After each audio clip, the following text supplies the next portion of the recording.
Hello and welcome to the Symposium on Transitional Justice, organized by the Zoryan Institute and the American University of Armenia.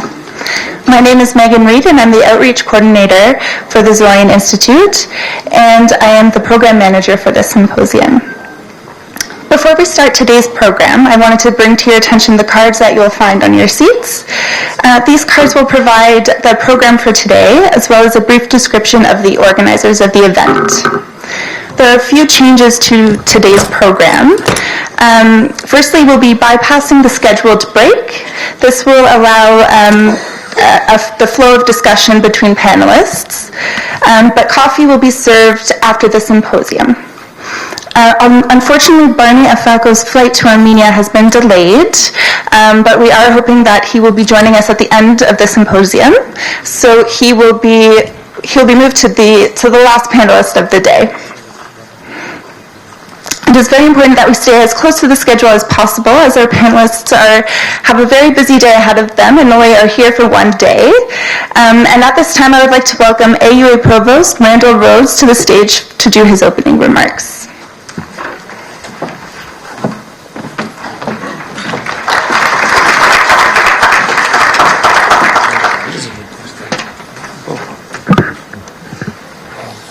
On behalf of President Armen Dekaregi and the faculty, staff, and students of the American University of Armenia, I welcome you to our campus. Founded in 1991, the AUA aims to have an impact on students and the community as a center of academic excellence, innovation, inquiry, and diversity that contributes to the further development and advancement of Armenia through teaching and scholarship, fostering creativity, integrity, and community service. Of high priority is helping Armenia succeed as a more engaged, prosperous, and well-governed society with inclusive and sustainable growth and more participatory, effective, and accountable governance. In collaboration with the Zoryan Institute of Canada, AUA is hosting today's International Academic Symposium on Transitional Justice. Today you will hear from speakers who, based on their scholarship and research on past examples, will provide theoretical frameworks and case studies for the contextualization and implementation of transitional justice. This discourse is opportune for Armenia. This is an historical moment as the nation turns a page in its narrative, addresses its past, and designs a roadmap for its future, and a renewed focus on issues of human rights, the preservation of the rule of law, and accountability to its constituents. As will be discussed, many countries have utilized transitional justice during times of transition to address past grievances, current structural and systematic flaws, and fundamentally to set the foundations for transparent governance. The first consideration is institutional reform, where accountability leads to the restoration of public confidence, then to the broader fight against corruption. What will transitional justice look like in Armenia? A national dialogue, legislative and constitutional reforms, ensuring a meritocracy in the appointment of state employees, criminal accountability, and changing the culture and value system of these institutions. Again, on behalf of AUA, I thank you for coming today and participating in today's symposium. Thank you very much.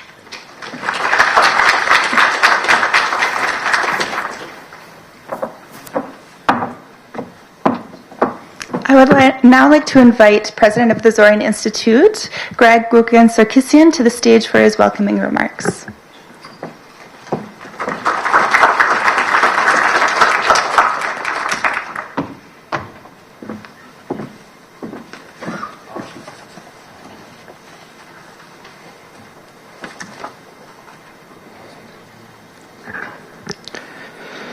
Մեծարգո Հայաստանի Հանրապետության առաջին փոխվարչապետ,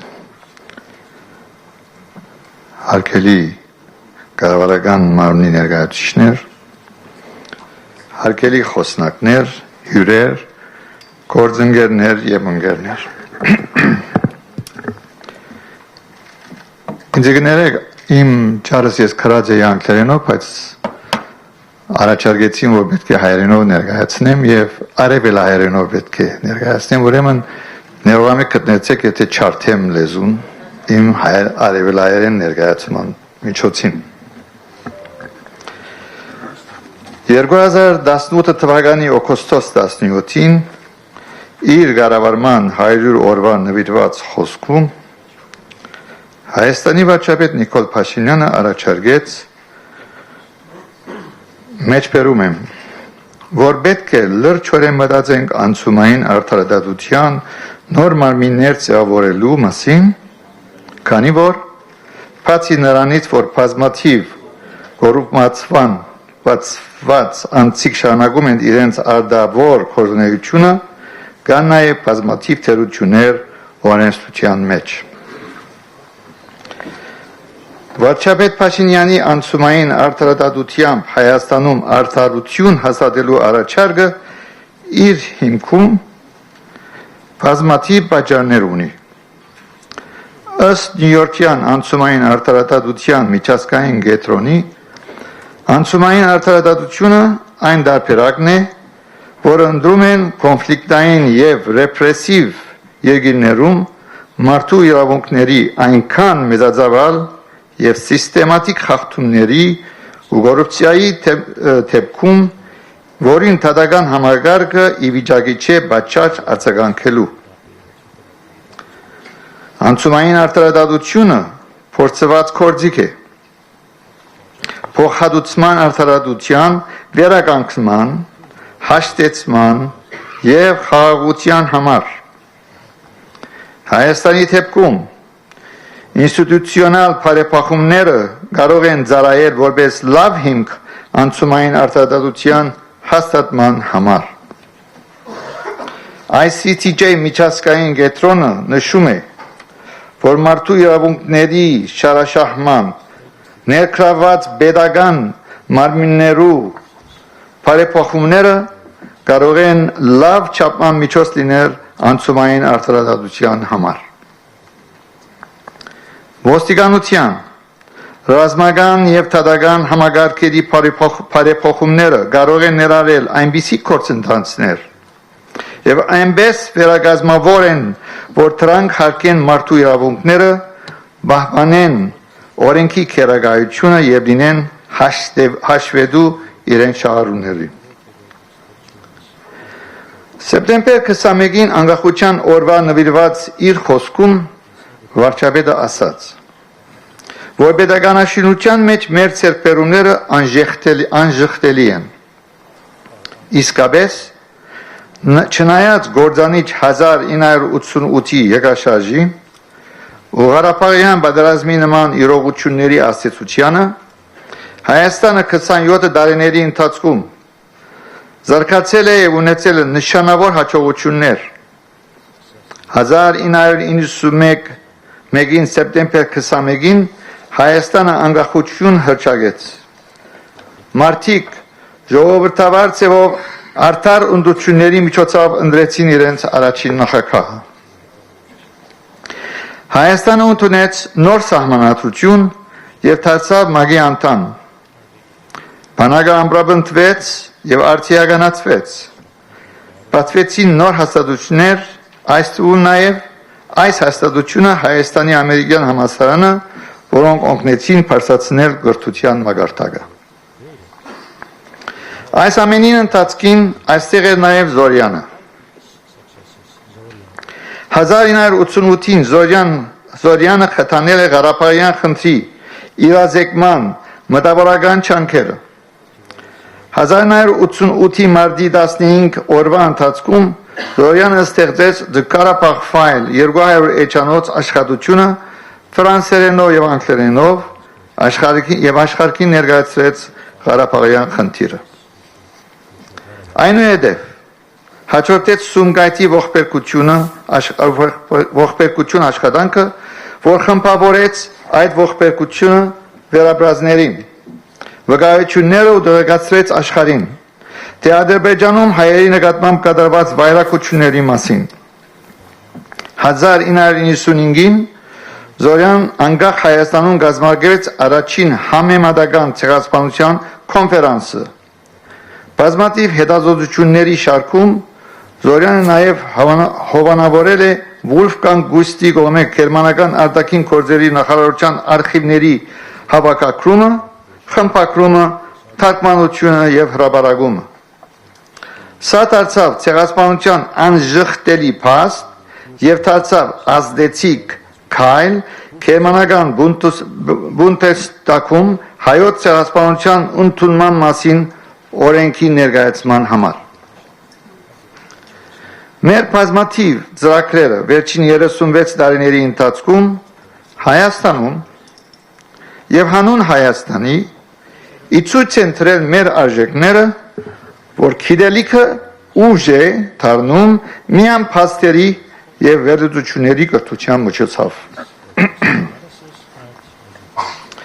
Գարավարման 100 օրվա իր խոսքում վարչապետ Փաշինյան նշեց, մեջբերում եմ, որ մեր գարավարման համագարկը գարիք ունի լուրջ փոփոխությունների եւ այդ բարեփոխումները լուրջ բարեփոխումների եւ այդ բարեփոխումները պետք է լինեն ինստիտուցիոնալ եւ գազམ་ակերպչական երկրի հետագա գարավարման անհնարին կլինի առանց արդյունավետ պրոֆեսիոնալ մարտագետրոն գարավարման համագարկի։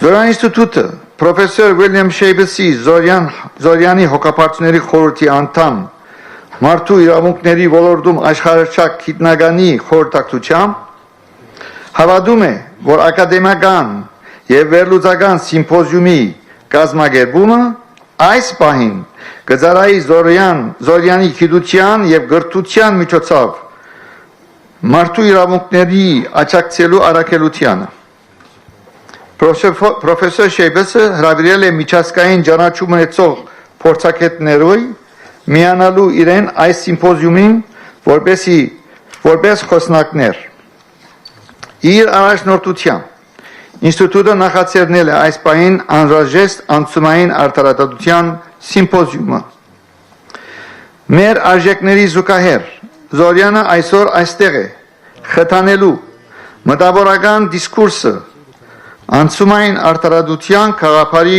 լուրջ խիստ ակադեմիական տեսանկյունից զուրկ որևէ քաղաքական շահագրգռություններից։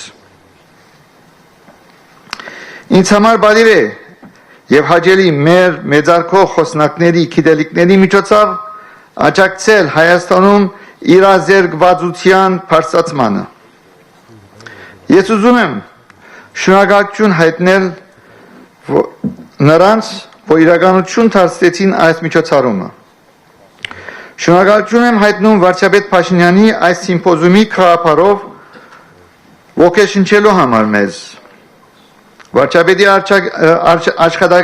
աշխատակազմից Դավիթ Ղարաբեդյանին, մեր գործընկեր ամերիկյան համալսարանին դարածքի դրամատելու համար եւ համագործակցությամբ։ Ուզում եմ խորին շնորհակալություն հայտնել Մարիա Տիտիզյանին եւ EVN Report-ի թիմին, շնորհակալություն հայտնել պրոֆեսոր Շաբասին, մեր խոսնակներին, եւ ուզում եմ շնորհակալություն ասել ձեր բոլորիդ, որ ներկայ եք այսօր, եւ անոնք, որոնք դիտում են հեռուստասեսով կամ համագարկի էկրանից, ձեր հետաքրքրությունը ու ներկայությունը այսօրվա միջոցառման հաջողության կարևոր մասն է կազմում։ Այս սիմպոզիումը բոլորիս համար է,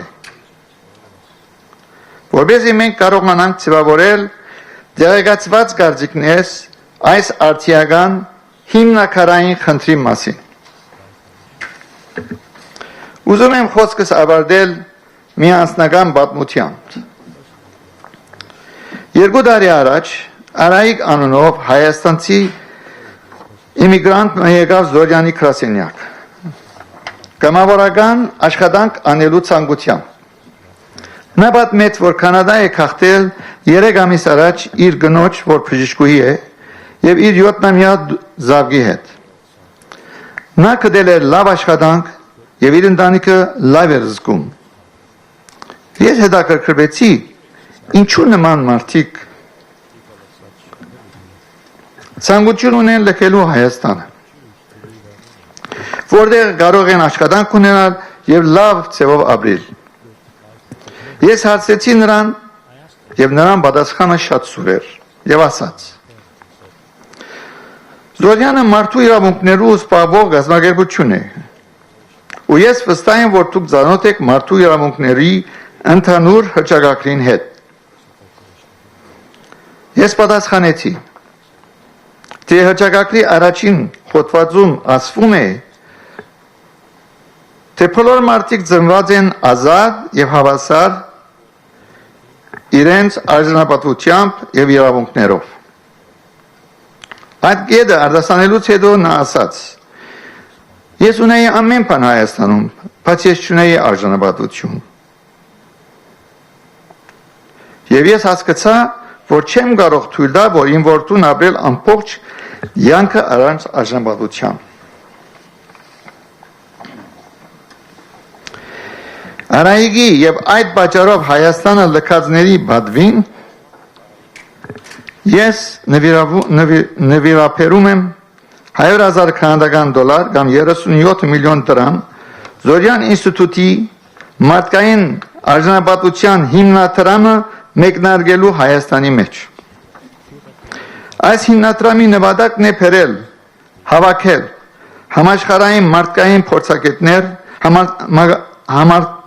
համաշխարհային մագարտակի փորձագետներ Հայաստանը որպես Հայաստանի մեջ, որպես նրանք օգնեն բարելավեն գործող օրենսդրությունը։ Ես խրախուսում եմ Զորյանի ինստիտուտի ընկերներին, հայ համայնքի եւ սպիրկի կազմակերպություններին եւ անհատներին նույնպես մասնակցելու հիմնադրամ մեկնարկին անկախ նվիրատությունների գումարի չափից։ Ես ուսում եմ, որ նմանատիպ սիմպոզիումներ եւ մարդկային արժանապատվության Հայաստանի հիմնադրամը կօգնեն գառուցել երկիր Հայաստան, երկիր, ուր հայերը ուզում են ապրել, երկիր, որ նրանք երջանիկ են, բայց մանավանդ ունեն արժանապատվություն։ Շնորհակալություն։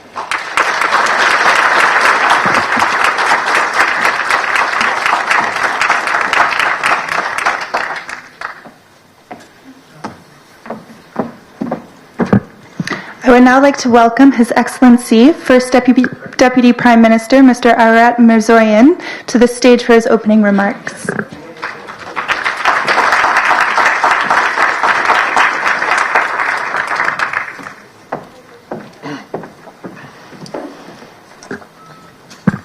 Բարև ձեզ։ Նախ ցանկանում եմ շնորհակալություն հայտնել Զորյան ինստիտուտին եւ Հայաստանի ամերիկյան համալսարանին Հայաստանի Հանրապետության համար նման էական եւ միևնույն ժամանակ ոչ այնքան ստանդարտ գործընթացի վերաբերյալ քննարկում կազմակերպելու եւ այդ քննարկմանը միջազգային հեղինակություն ունեցող էքսպերտների հրավիրելու համար։ Ասեցի արդեն, որ խոսքը բավականին ոչ ստանդարտ մի գործընթացի մասին է եւ հետեւաբար կրկնակի կամ եռակի անգամ ավելի կարեւոր է հասկանալ ինչու է իսկապես անհրաժեշտ այս գործընթացը, ինչ նպատակներ այն ունի, ինչ խնդիրներ է լուծելու եւ ինչ գործիքակազմ է կիրառելու։ Եվ ուրեմն անկեղծ, շատ անկեղծ խոսակցություն պիտի ունենանք իրար հետ։ Ակնհայտ է, որ վերջին 2 տասնամյակից ավել ժամանակահատվածում Հայաստանի Հանրապետությունում պարբերաբար եղել են մարդու քաղաքական,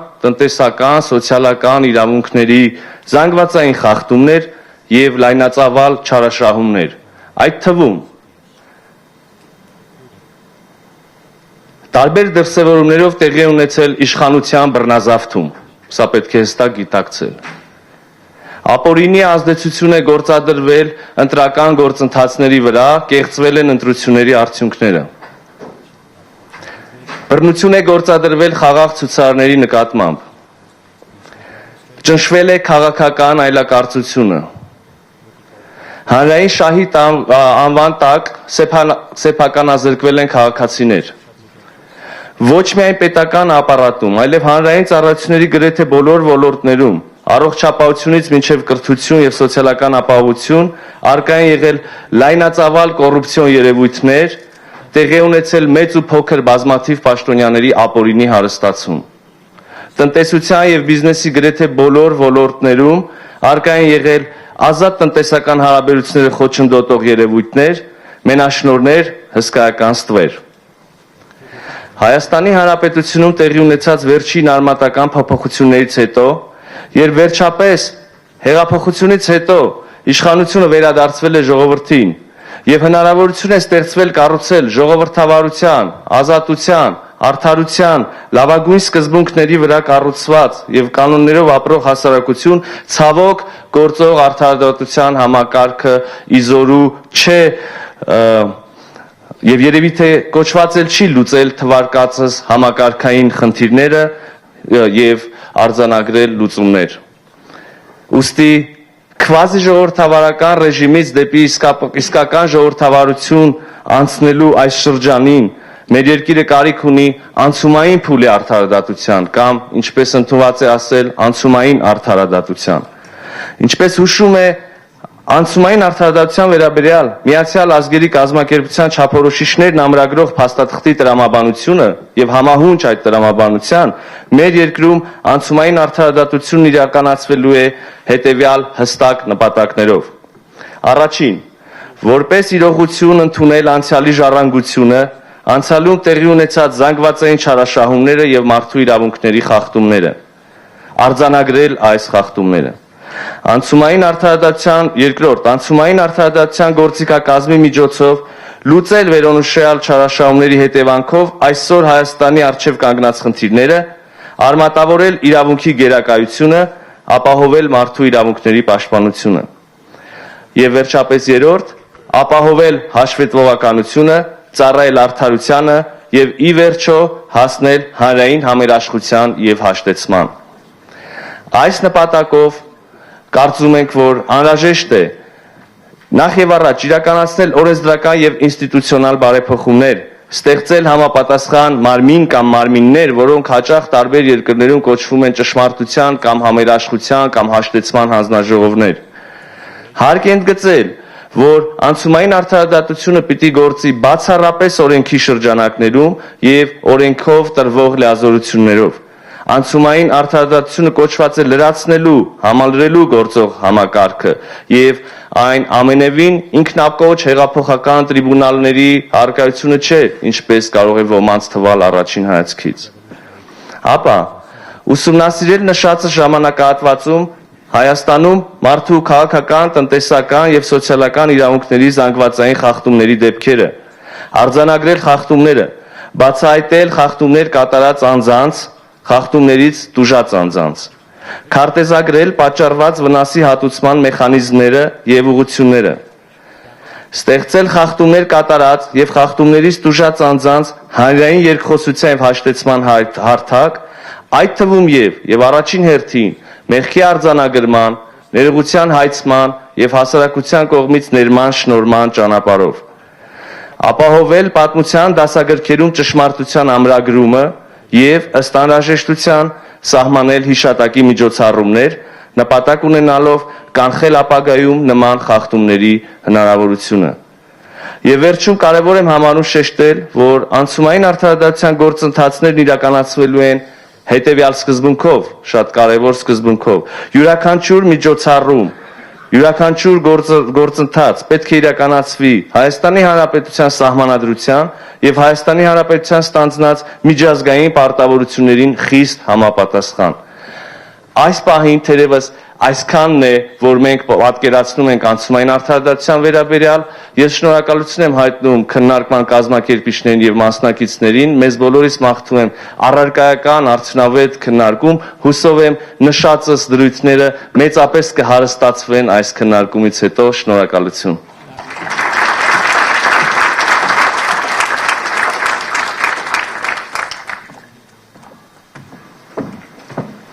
At this time, I'd like to invite our moderator and our panelists up to the stage to take your seats.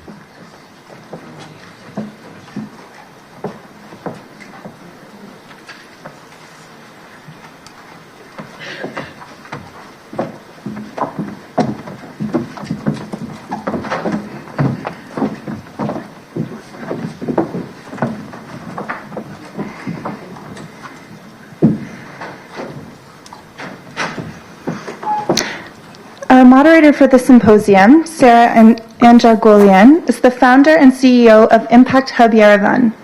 She received her law degree from the University of California, Berkeley. Before moving to Armenia, Sarah served as a trial lawyer with the United States Department of Justice and Deputy City Attorney with the Los Angeles City Attorney's Office. I would now like to ask Sarah to take it from here and introduce our panelists for today's symposium.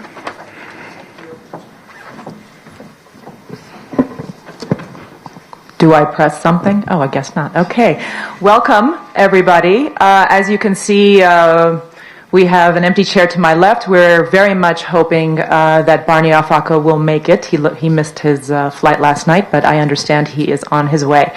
Thank you very much to the Zoryan Institute, to the American University of Armenia, as well as to media partner EVN Report for the opportunity to moderate this very important and timely discussion. Sincere thanks to our accomplished panelists who have agreed to join us to delve into a topic that's, of course, incredibly relevant internationally, but especially relevant today in Armenia. So I get to be a bit of a conductor today of the Transitional Justice Orchestra and would like to just talk about the format. The format will be that I will introduce each speaker. Each speaker will speak for about 30 minutes. I may ask some follow-up questions, and once we've had a chance to hear all of the speakers, we will then move on to your questions. We will not be taking questions and answers at microphones. Rather, we would ask you to please write down your questions vis-a-vis the cards that have already been passed out, or if you are listening to us around the world or online, please do write your questions underneath the link, EVN Report's Facebook page. There's a link to the live. Please put your questions there under the comments, and those questions will be fed to me, and I will give them at the end. If you are tweeting and posting on social media, please use the hashtag TJArmenia2018. So that's the housekeeping part, and so without any further delay, it's my great pleasure to introduce our first speaker. Dr. William Shabas is an international criminal and human rights law expert, a professor at Middlesex University and Leiden University. He has served as the head of the United Nations Gaza Commission, as well as commissioner on the Sierra Leone Truth and Reconciliation Commission. Dr. Shabas, the floor is yours. Thank you. Thank you very much. I think we're going to have to revise that note when you introduce me as an international criminal and then go on. Maybe we'll do it international human rights and criminal law expert. My apologies. I'm not a very good conductor after all. My apologies. It's a great pleasure to be here. Back in Yerevan, I visited Armenia many times, always to talk about the past. About the genocide and the aftermath of the genocide, and about justice for genocide in Armenia and in other parts of the world as well. And this time it's to talk not just about the past, which is relevant to transitional justice, but also about the future, because I think this is probably where transitional justice sets itself apart, or at least underscores its uniqueness, is that it is about dealing with a past that is behind you, you've drawn a line, and about moving forward. So it involves compromises, complex compromises and decisions.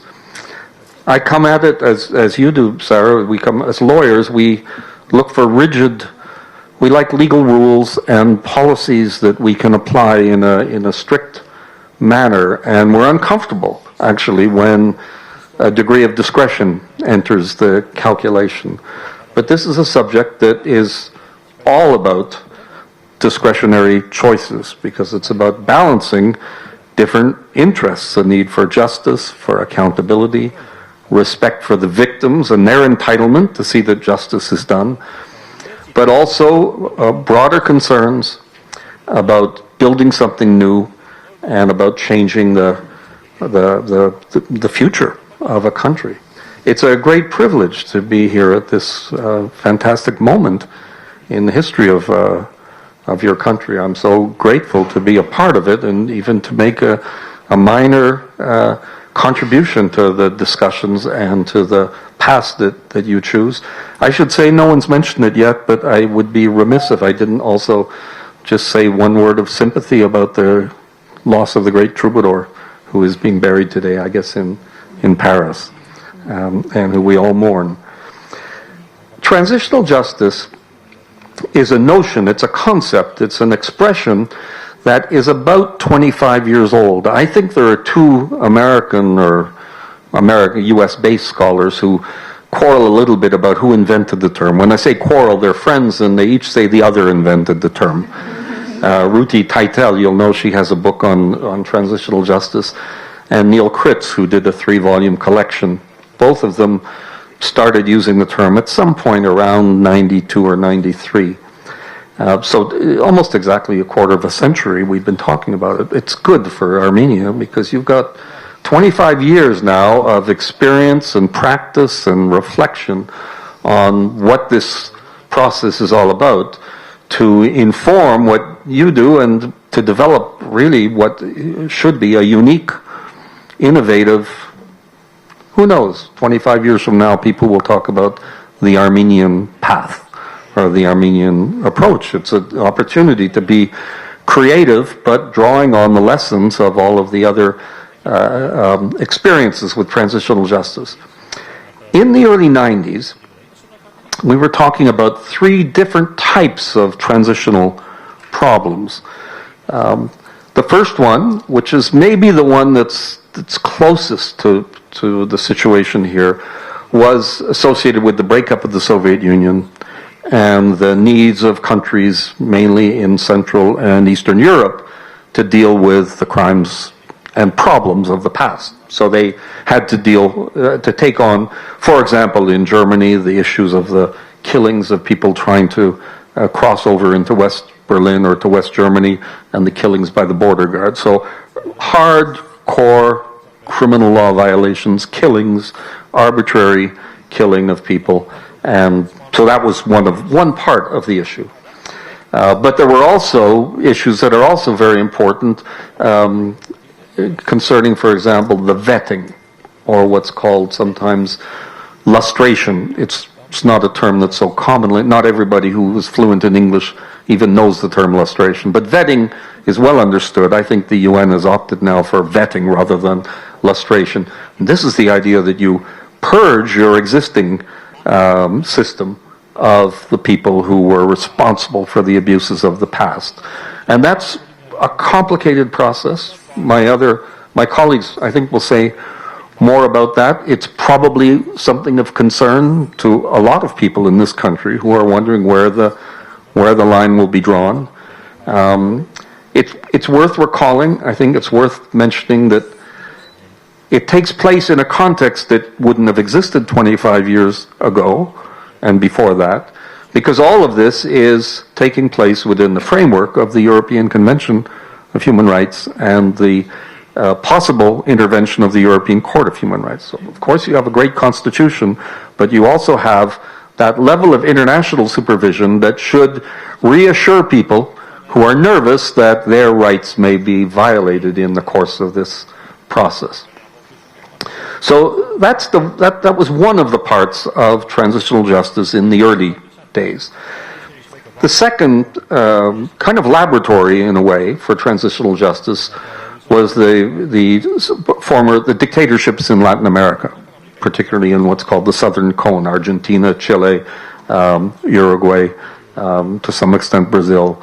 These were countries where you had very brutal dictatorships and where there were thousands of deaths attributed to them, high level of extraordinarily brutal repression and military governments.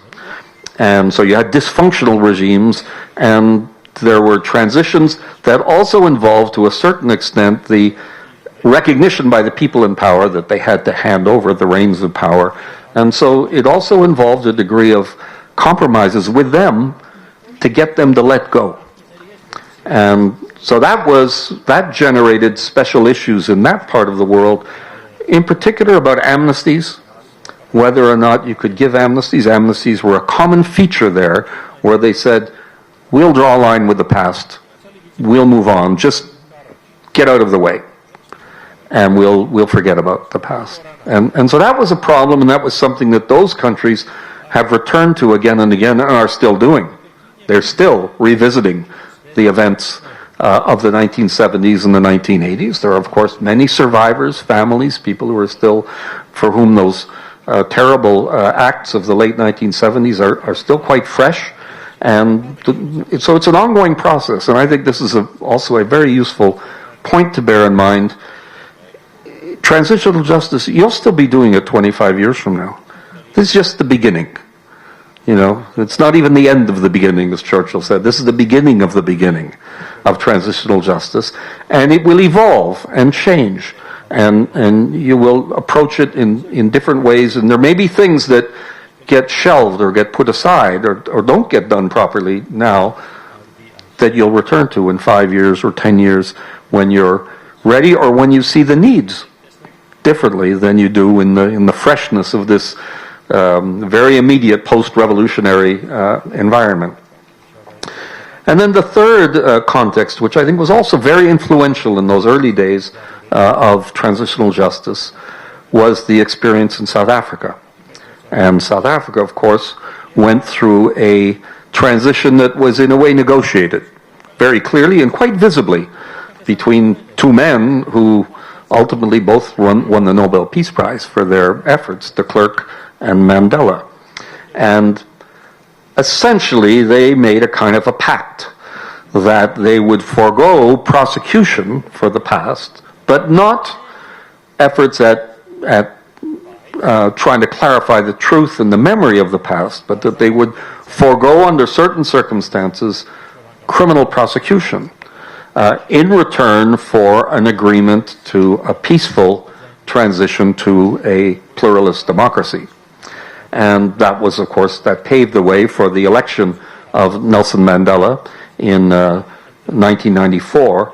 And Mandela was faithful to that commitment, and the South African government did that and addressed the issues of the past by through, most famously, a Truth and Reconciliation Commission. I want to say a little more about Truth and Reconciliation Commissions. I know that that's on the agenda here. It's something that's being considered. It's something that I have personal experience with because in the aftermath of the Truth and Reconciliation Commission in South Africa, there were others that were established. There had been some before South Africa as well. And the South Africans borrowed a lot from a Truth Commission in Chile. Chile had had its Truth Commission in about 1990, and by the way, it had a second one many years later. That's when I say you'll still be doing this in 25 years. It's an example of a country that had a Truth Commission, got the truth, but later realized that maybe they hadn't got the whole truth and they needed to revisit it and go back and do it. So that's one of the things that happens in transitional justice as well. My experience with it was in Sierra Leone, another African country where there was a terrible civil war. So not like South Africa where there was a racist apartheid regime, but a country where there'd been a civil war and where there were atrocities committed on all sides by all of the combatants. And then there was a negotiated peace agreement. And the only way they could get to peace in the peace agreement was to promise the warring parties that they wouldn't be prosecuted. So there was a full amnesty given in the peace agreement. And some said this was just to sugarcoat the amnesty. I think there were people who were cynical about the amnesty and thought it was just a way to calm people down, and others who saw it as a genuine alternative to criminal prosecution. A Truth and Reconciliation Commission was established, and I was one of the commissioners. There were 7 commissioners in the Truth Commission. 4 of them were Sierra Leonean, and then 3 were appointed on the recommendation of the United Nations High Commissioner for Human Rights. And so that's where I came in. I was one of the people who was proposed, and I spent 2 years working there in Sierra Leone from 2002 to 2004, developing the report. People often ask me, as they do with all of these transitional justice experiences, did it work? Did it work? Is my glass half full? Is my glass half empty? That's usually what the conversation is about. First of all, it's difficult to know whether successful transitions are a result of the transitional justice efforts at all, or whether they would have happened anyway, even if you'd done nothing. Just as it's difficult to know that when there appear to be problems and obstacles years later, that they are a result of the inability or the failure of the mechanisms, including the Truth and Reconciliation Commission, to do its job. I think it's good to bear in mind this famous saying by the former Chinese premier, Zhou Enlai. Zhou Enlai apparently, he met Charles de Gaulle at some point, at some international conference, and they had a conversation, and de Gaulle asked Zhou Enlai, Zhou Enlai asked Charles de Gaulle it was Zhou Enlai who said it. Charles de Gaulle asked Zhou Enlai, did he think the French Revolution was a success? And Zhou Enlai replied, in about 1965, it's too early to tell. So this is the problem with transitional justice, is also with assessing it. But we can see many examples of countries. Sierra Leone is one of them. South Africa is another, where at the very least they're at peace, where there have been accomplishments, and where the transitional justice mechanisms, first of all, have not done any harm, which is the one thing. You want to make sure you don't do any harm doing it. And in many cases, there's very visible forward progress in many of these countries. So it's certainly important. It's an important thing to do. It's something that probably societies always did to some extent. So we can go back, we can look in the last century at the end of the two great world wars. There were trials. That's a form of transitional justice, having trials. Transitional justice doesn't replace trials. The Deputy Prime Minister said this earlier. It's not a substitute for trials, but it is a complement to trials. And it's also a recognition that sometimes you can't do trials for everybody. There are reasons why you can't. Often very legitimate ones. Sometimes, of course, you can't get the people. You can't catch them. Nobody put Hitler on trial. They couldn't catch him. He was dead already. It was too late. And yet you needed some justice to deal with it. Sometimes there are political problems, and this is a very difficult part of the equation. I've referred to other contexts and other examples where there were compromises made in exchange for the former regime giving up power. Sometimes that's quite explicit, as it was in South Africa. Sometimes I think it's more implicit, it's more implied, that when those who were in power and who were responsible for the abuses understand that maybe they can survive, and they're not going to go and spend the rest of their lives in jail, or in poverty, or in disgrace, that they take a step back and they don't interfere with things moving forward. So this varies, of course. It's going to vary from country to country. But sometimes the criminal justice route is just simply not viable. Now I understand, I'm careful here to speak about the specific context in Armenia, because I know a lot about Armenia 100 years ago.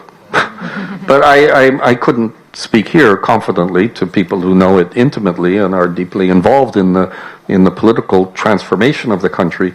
So I want to be careful. I'm really just bringing some international experience to the debate. But one of the problems, of course, that has been mentioned is corruption, and terrible corruption. And the corruption is ultimately a polite name for theft.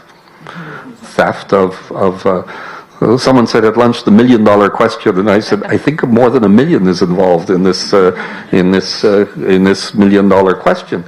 And I guess you'd like to get the money back, or as much of it as you can. Now, lots of countries have experience with that, even countries that aren't really in a transition and where they just say to the corrupt criminals, corruption even, it's not unknown We had a case in the newspaper, the New York Times, earlier this week of heads of state who have been involved in tax fraud.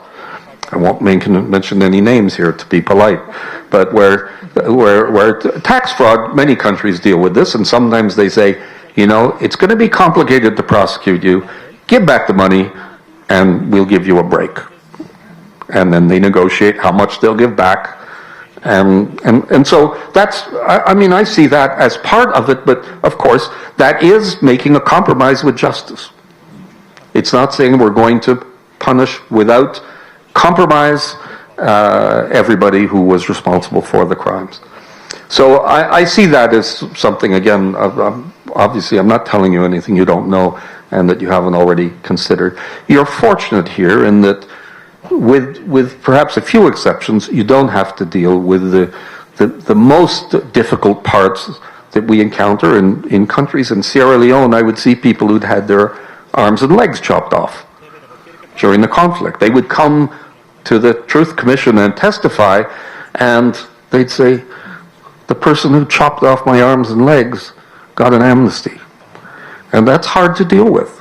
That's very hard because victims are entitled to justice, and victims of that type of crime are often, they don't really care too much when you say to them, yeah, but we had to make a compromise for the peace in the future, and they say, I don't care about the peace in the future, I need to see justice done for what happened to me. And in South Africa, that was a frequent conversation because the people who had been the direct victims had more difficulty understanding the need to make trade-offs in order to move forward. And I think you're fortunate here in that you don't have to you don't have to deal and confront with a problem of that scale. There is, of course, an episode in your history from 2008. I think it's the 1st of March. Is that the date? And so allow me now to just make to speak a little bit about a concrete example here in Armenia, which has been addressed in many countries, including in the United Kingdom and Ireland. I lived in Ireland for many years.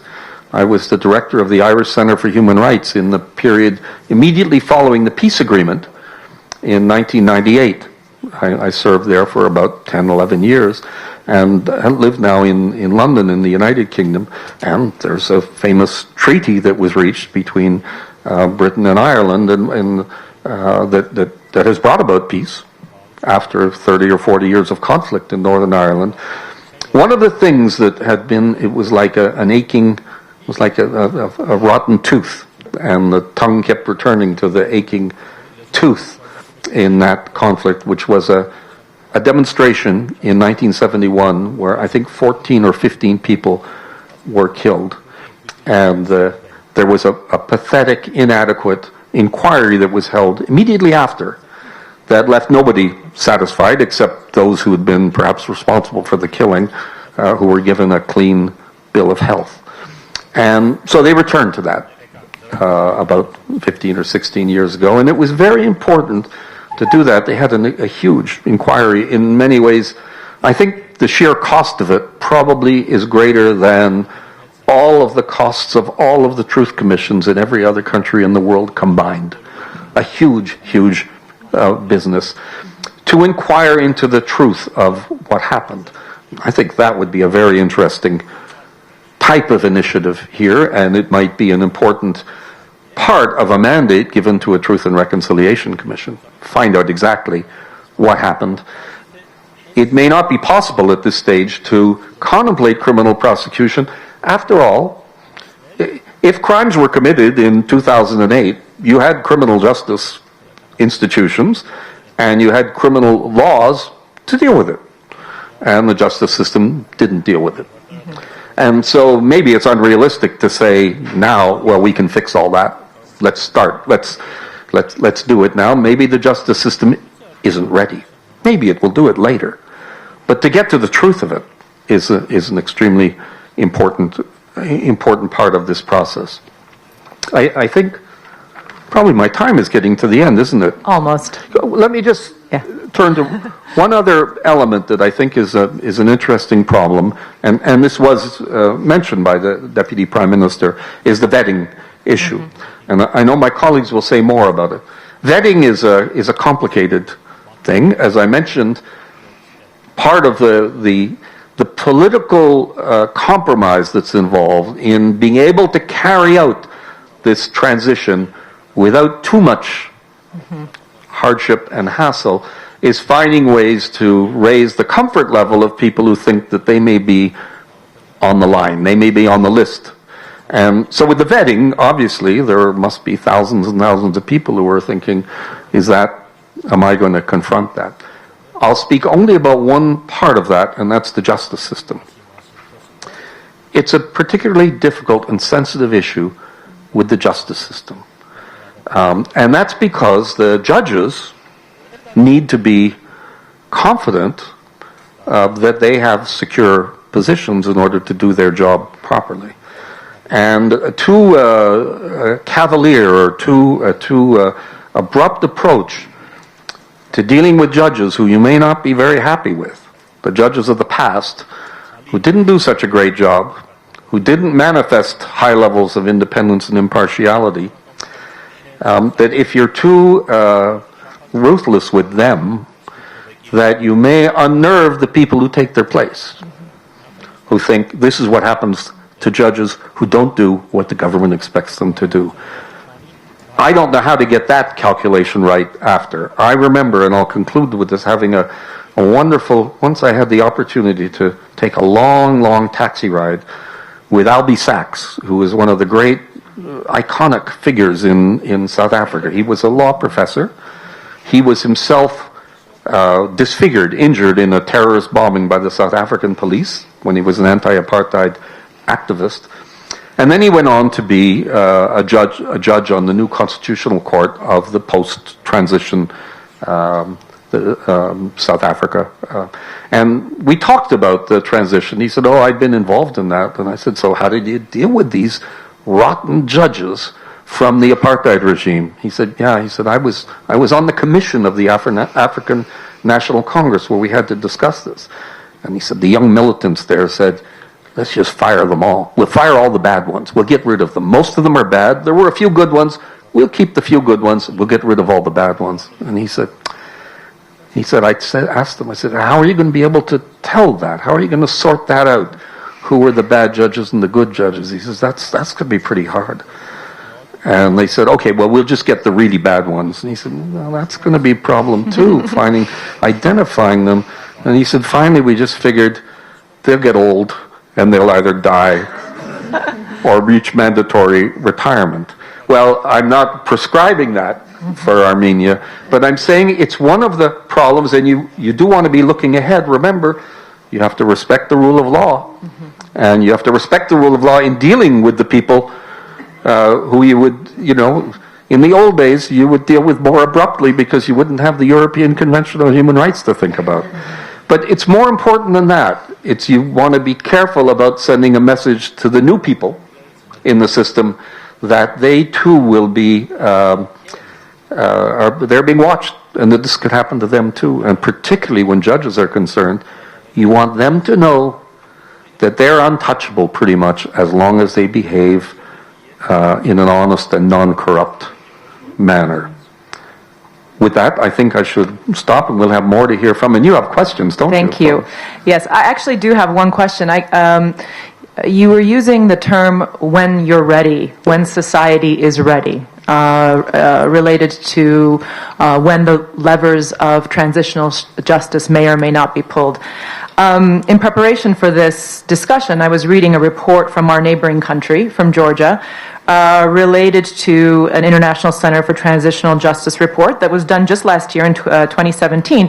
And interviews who were asked about whether they felt transitional justice should or should not be implemented in Georgia pointed to the need for, although people said, yes, we do need to deal with the past, but it seemed that outside of victim communities and outside of civil society, the wider public was prioritizing economic prosperity over dealing with the past.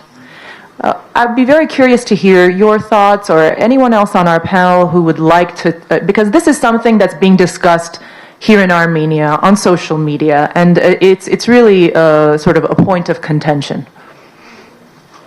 I don't think anybody could give you a correct answer on the proportions of justice, economic prosperity, peace, tranquility, all of those things. As I say, we don't have a legal rule, and I wish I could recommend an app where you could just, go onto your iPhone, punch in some of the givens, and they would tell you the answer to that. I think that what's important and it's a recognition in the last quarter century that is, by the way, informed by human rights institutions. If you don't deliver some justice, Strasbourg is going to, rap you on the knuckles and say, you have to do some of it, because it's required as well. So justice is necessary in different forms, and Armenia may provide a very good model. One way or another, you're going to end up in Strasbourg on this, for sure. This will be tested, and hopefully you'll find ways forward on this, and mixes of the let's get on and make some more money, and let's deal with the past, and let's satisfy the victims. That will be satisfactory enough that you'll get the blessing of, well, you need to get 9 out of 17 judges in the Grand Chamber of the European Court of Human Rights, and you probably won't win every time on that either, but to come up with a relatively satisfactory result there, I think that should be the target. Thank you. Now let's move on to our next speaker. Ms. Marika Weerda is currently the Rule of Law Advisor for the Dutch Ministry of Foreign Affairs and has 20 years of experience in transitional justice. I should have said Esquire. She is an attorney, including with the International Criminal Tribunal for the former Yugoslavia, the International Center for Transitional Justice, and the UN Support Mission to Libya. Please. Thank you very much. I should say it's really a pleasure to be here. It's my first visit to Armenia. It seems a very beautiful country. The Mount Ararat I found very, very beautiful. And I'm very happy, thank you to the Zoryan Institute and to our other hosts. I'm very happy to experience your legendary hospitality. What I will try to do today very quickly is to focus only on 3 basic questions, because we have a brief time. And the first is really back to this question of what is transitional justice, which requires also knowing what is it not. So what is it, but what is it not? Then secondly, why? Why should a country do it? And this, I think, in Armenia will be a big question. And thirdly, then I will discuss, does it work? And there I will try to come also to some of the more specific questions here of socio-economic violations and corruption. Does transitional justice work for those kinds of questions? So first, maybe a word on what is it. And as was mentioned, I worked in Libya after the Arab Spring revolutions. And one can imagine in that region, people had many questions about this subject.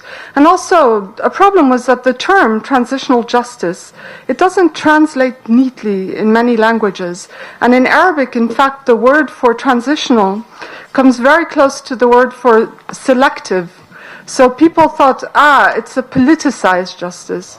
So they were saying also it's extraordinary justice, it's special. We don't need this. What we need actually is a rule of law. So they were rejecting the term, but I would actually argue that there is an agreed definition of transitional justice, even though there's also a lot of confusion.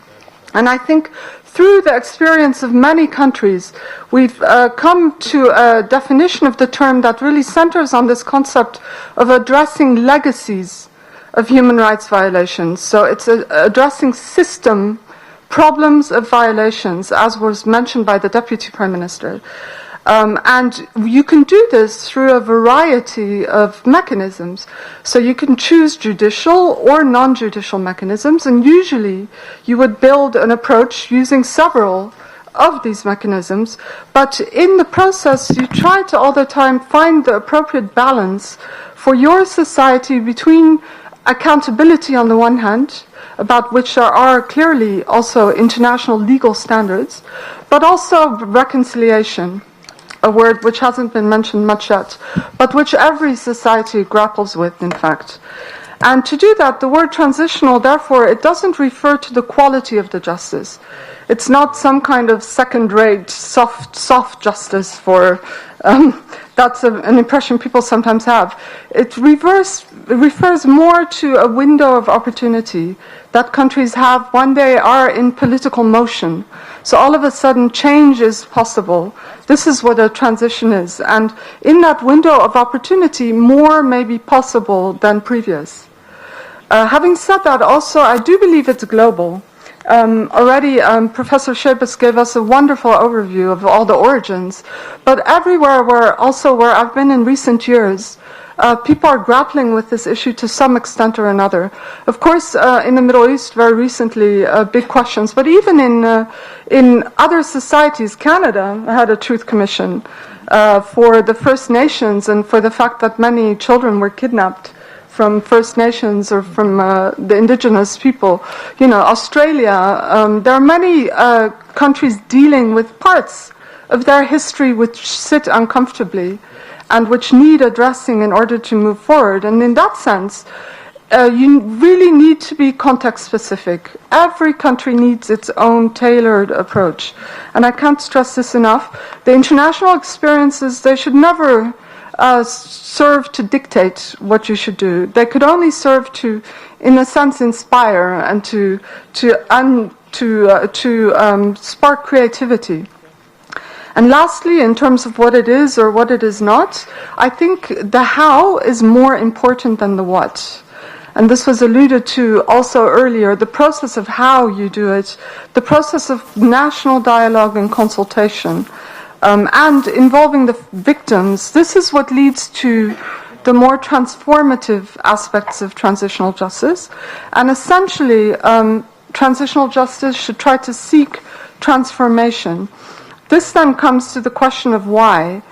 And to my mind, really, and I think also, it's in many countries, people will legitimately ask, do we need to go back to the past?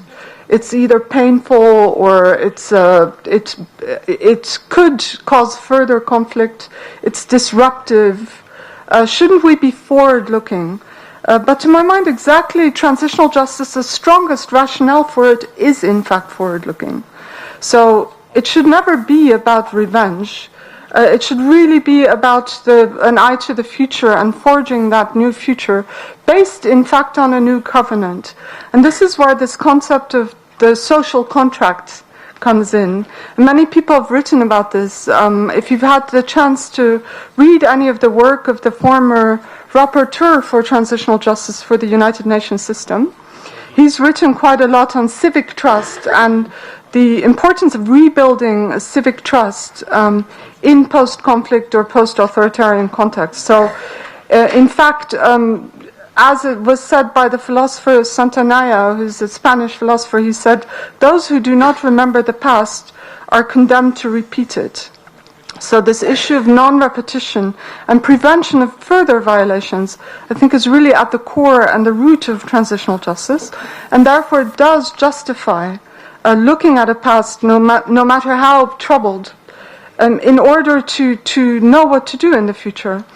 And together with that, and this was also already alluded to, transitional justice gives us problems of scale.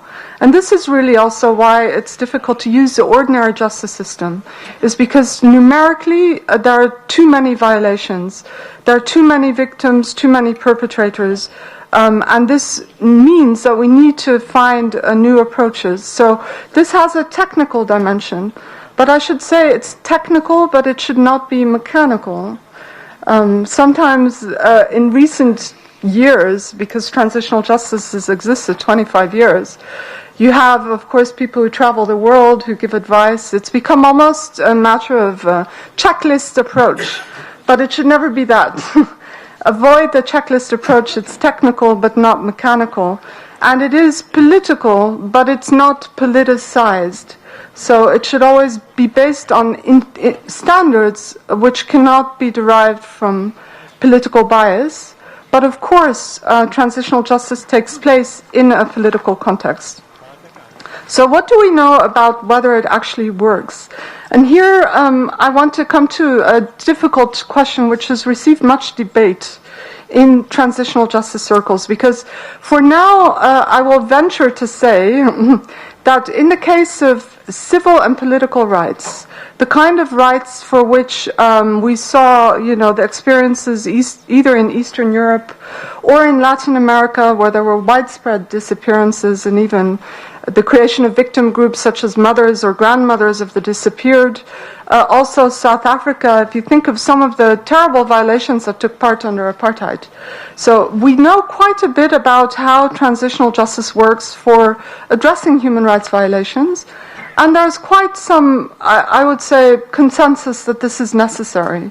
And that consensus, you can find it in a whole variety of also international conventions, human rights standards, even the creation of the International Criminal Court.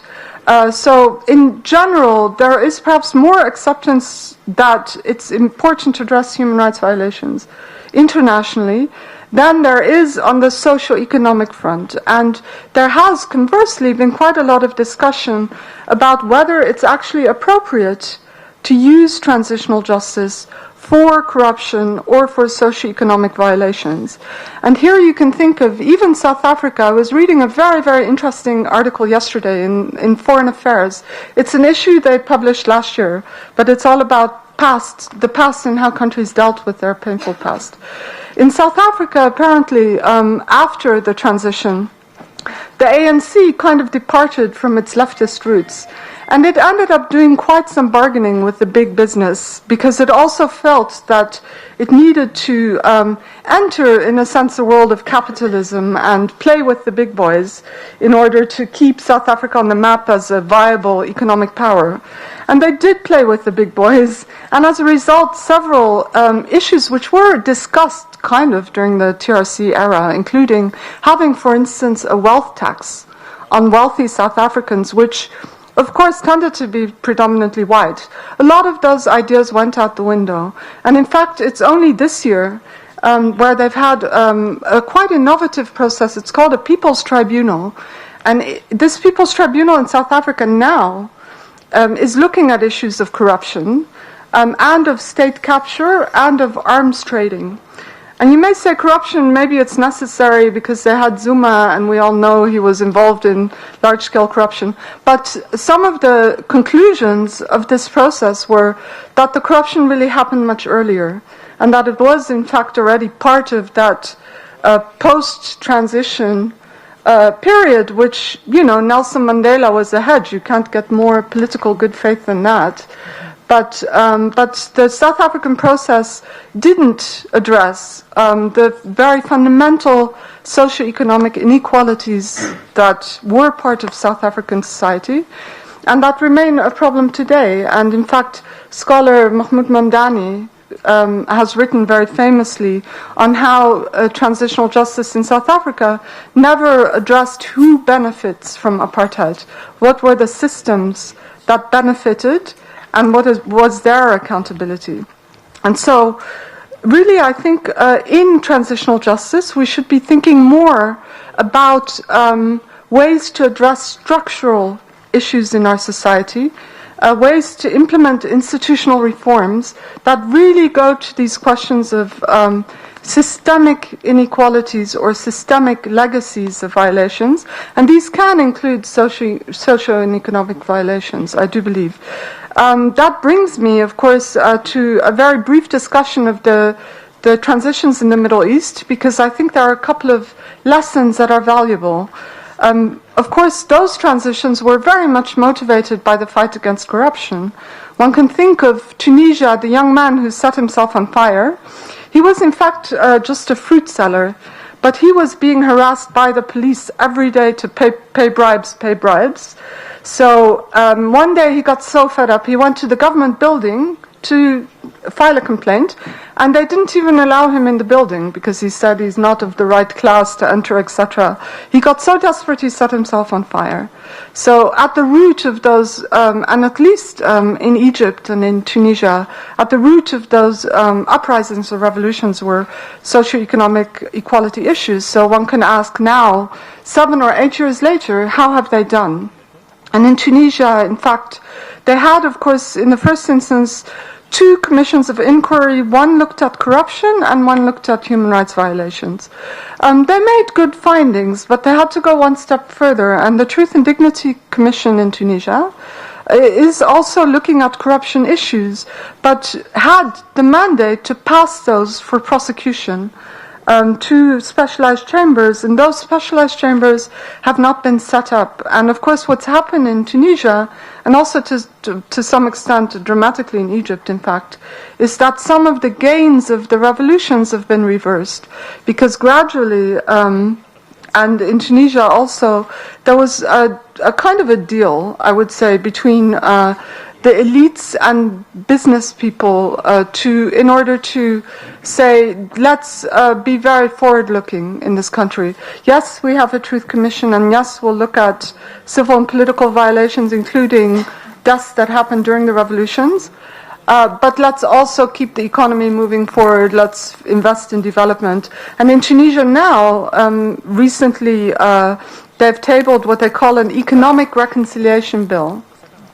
And so there would in fact be amnesties for corruption, but it is possible to think of interesting formula, I think, to play with amnesties for corruption, because indeed if people are willing to return the money, there is no prohibition certainly on amnesties for economic crimes internationally.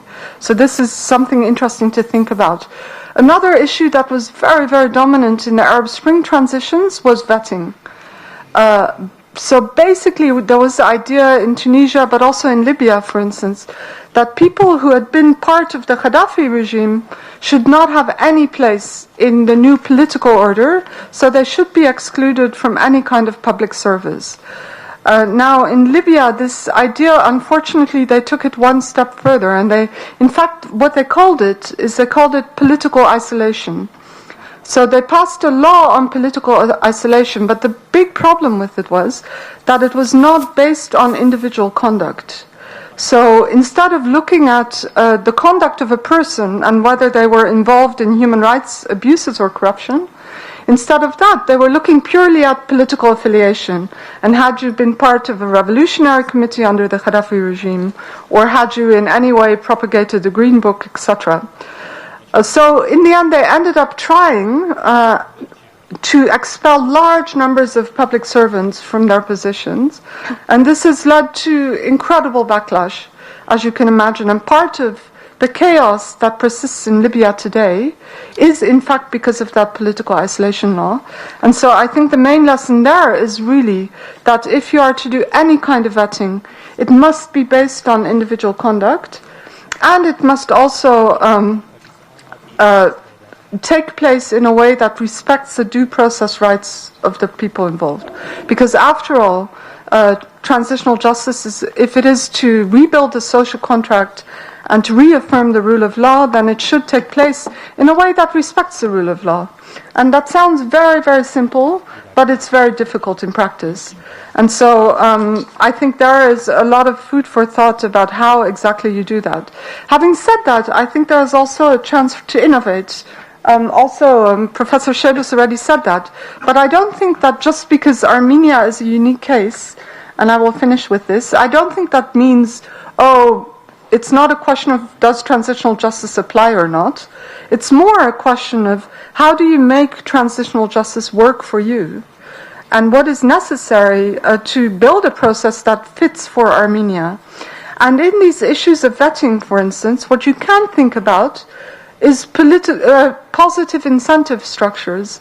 For instance, these judiciary in South Africa, one thing they did do quite often is to encourage judges to take early retirement, and to say you do that in your full honor, etc., but you're just not going to the bench anymore. We don't want to see you in court, but you have, this option. In Libya, we discussed also those options, but yeah, they weren't unfortunately implemented. So, in general, a study on Eastern Europe and on the vetting mechanisms there showed that there was more success in uncovering truth with systems that used incentives than with systems that used only pure investigation. So this is, I think, a very interesting issue.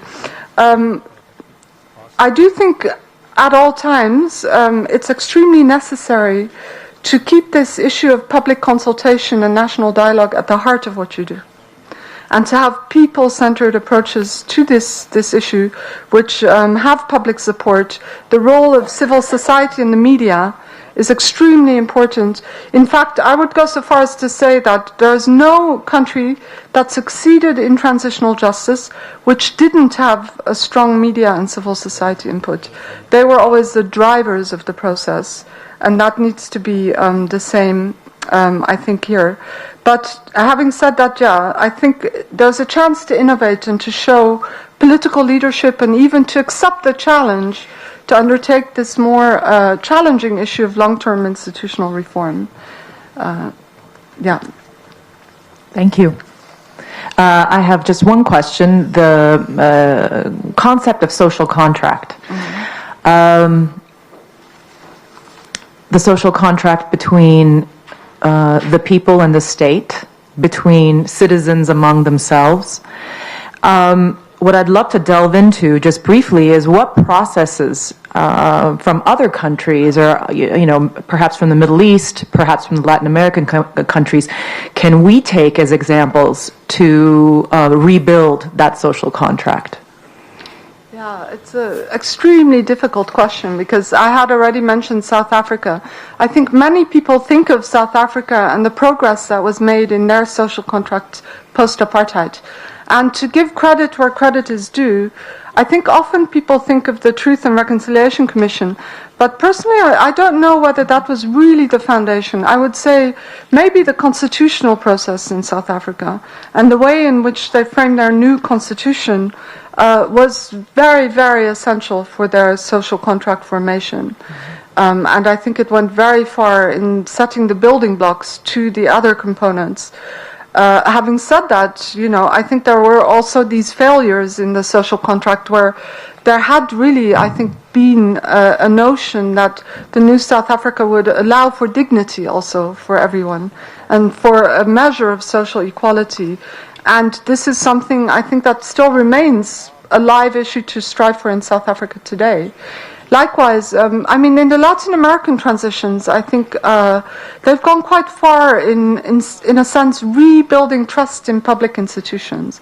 And so, for instance, in Argentina, post-dictatorship, I do think putting the military on trial was incredibly powerful symbolically, because it was really showing that even the powerful are subject to the rule of law, and that the tables can be turned. I think this has many times been tried with international justice, and we've all seen images of Slobodan Milosevic or even of the International Criminal Court, but I think that symbolism is not as powerful when it's done internationally. Interestingly, it loses some of that symbolism of a society itself putting in place the rule of law and judging the powerful. In the Middle East too, I think Tunisia, for instance, has made a lot of steps, I think, in building their social contract. Some would say they had, already taken steps in nation building even under Bourguiba or under periods where they were more stable. Mm-hmm. But I think recently readdressing the constitution, looking again at issues of repression and who was repressed and why, through a Truth and Dignity Commission, allowing for reparations for poor areas of the country, even for collective reparations, etc. I think all of these issues contribute to the social contract. Thank you very much, Ms. Weirda. We're going to although we announced that we're not going to take a break, it seems we do have a request for a very, very short break. So 5 minutes. We can do that, right? Let's try to do 5-minute break, please.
And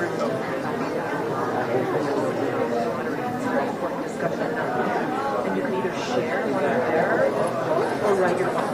But if you look at the EVN Report or Twitter, I don't know what they're doing, and then it's got a system.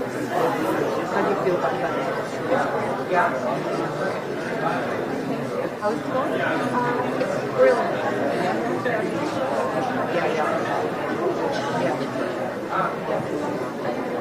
Okay. Okay. You're going to go to the office now? Or are you going to stay? Okay.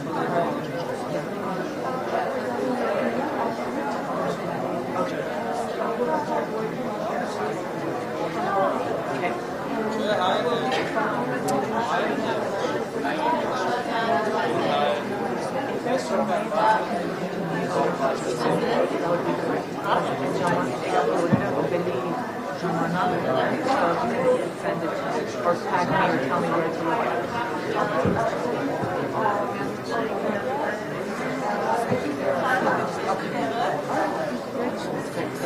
The reason I mentioned the scholarship keeps coming up in my discussions with members. How much our business and organization ourselves has grown as it's moved. And I said, okay, we have Shusha now. We tell Shusha to. So that's the issue. I thought I wrote to this one. Yeah. No, not to be media. Right here. Yes, let me show you.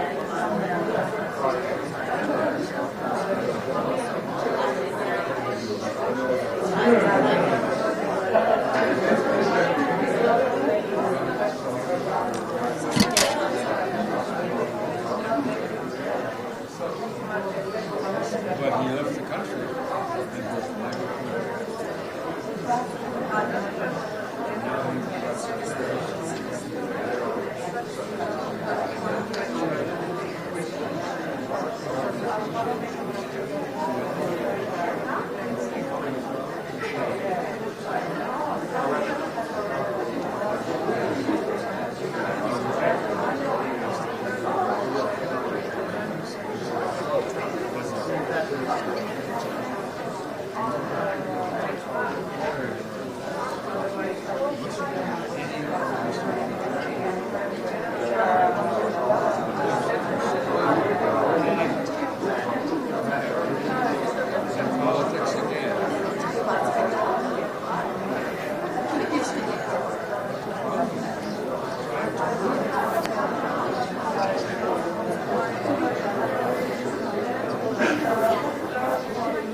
Very good at pronouncing. I'm trying.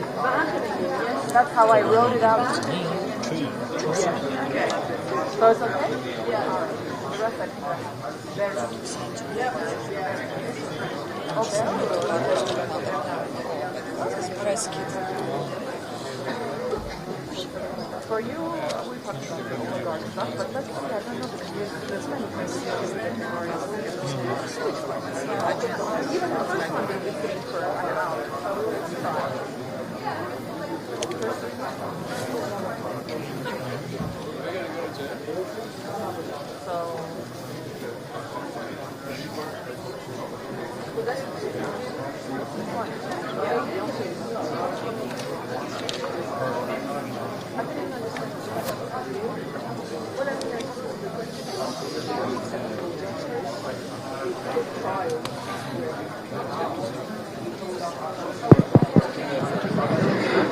Meg.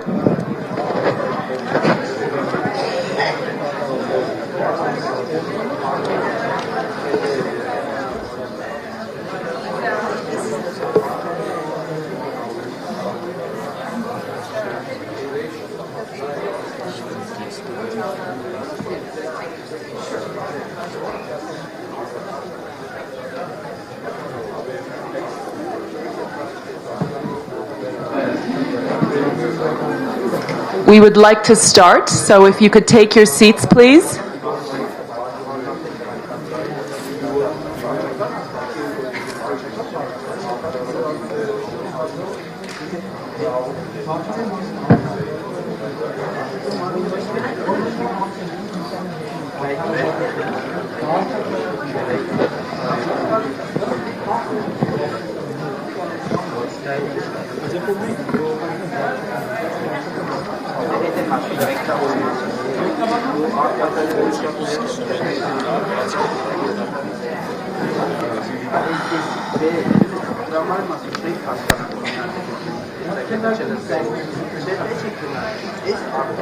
Thank you.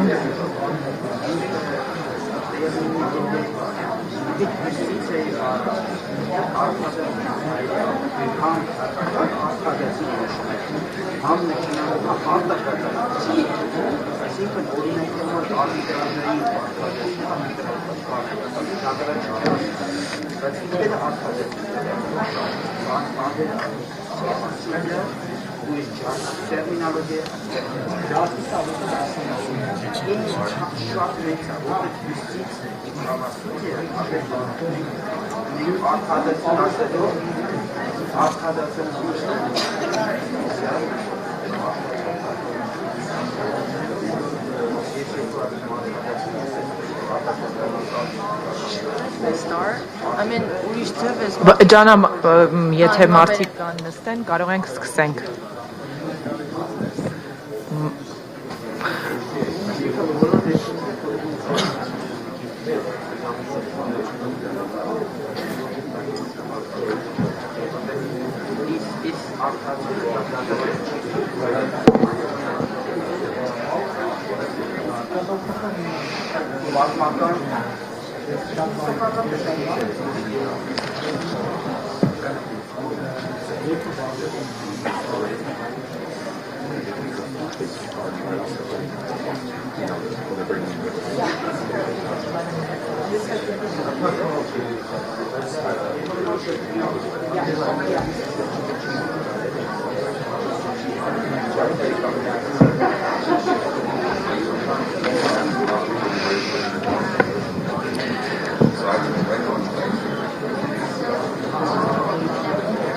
Okay, we would love to start.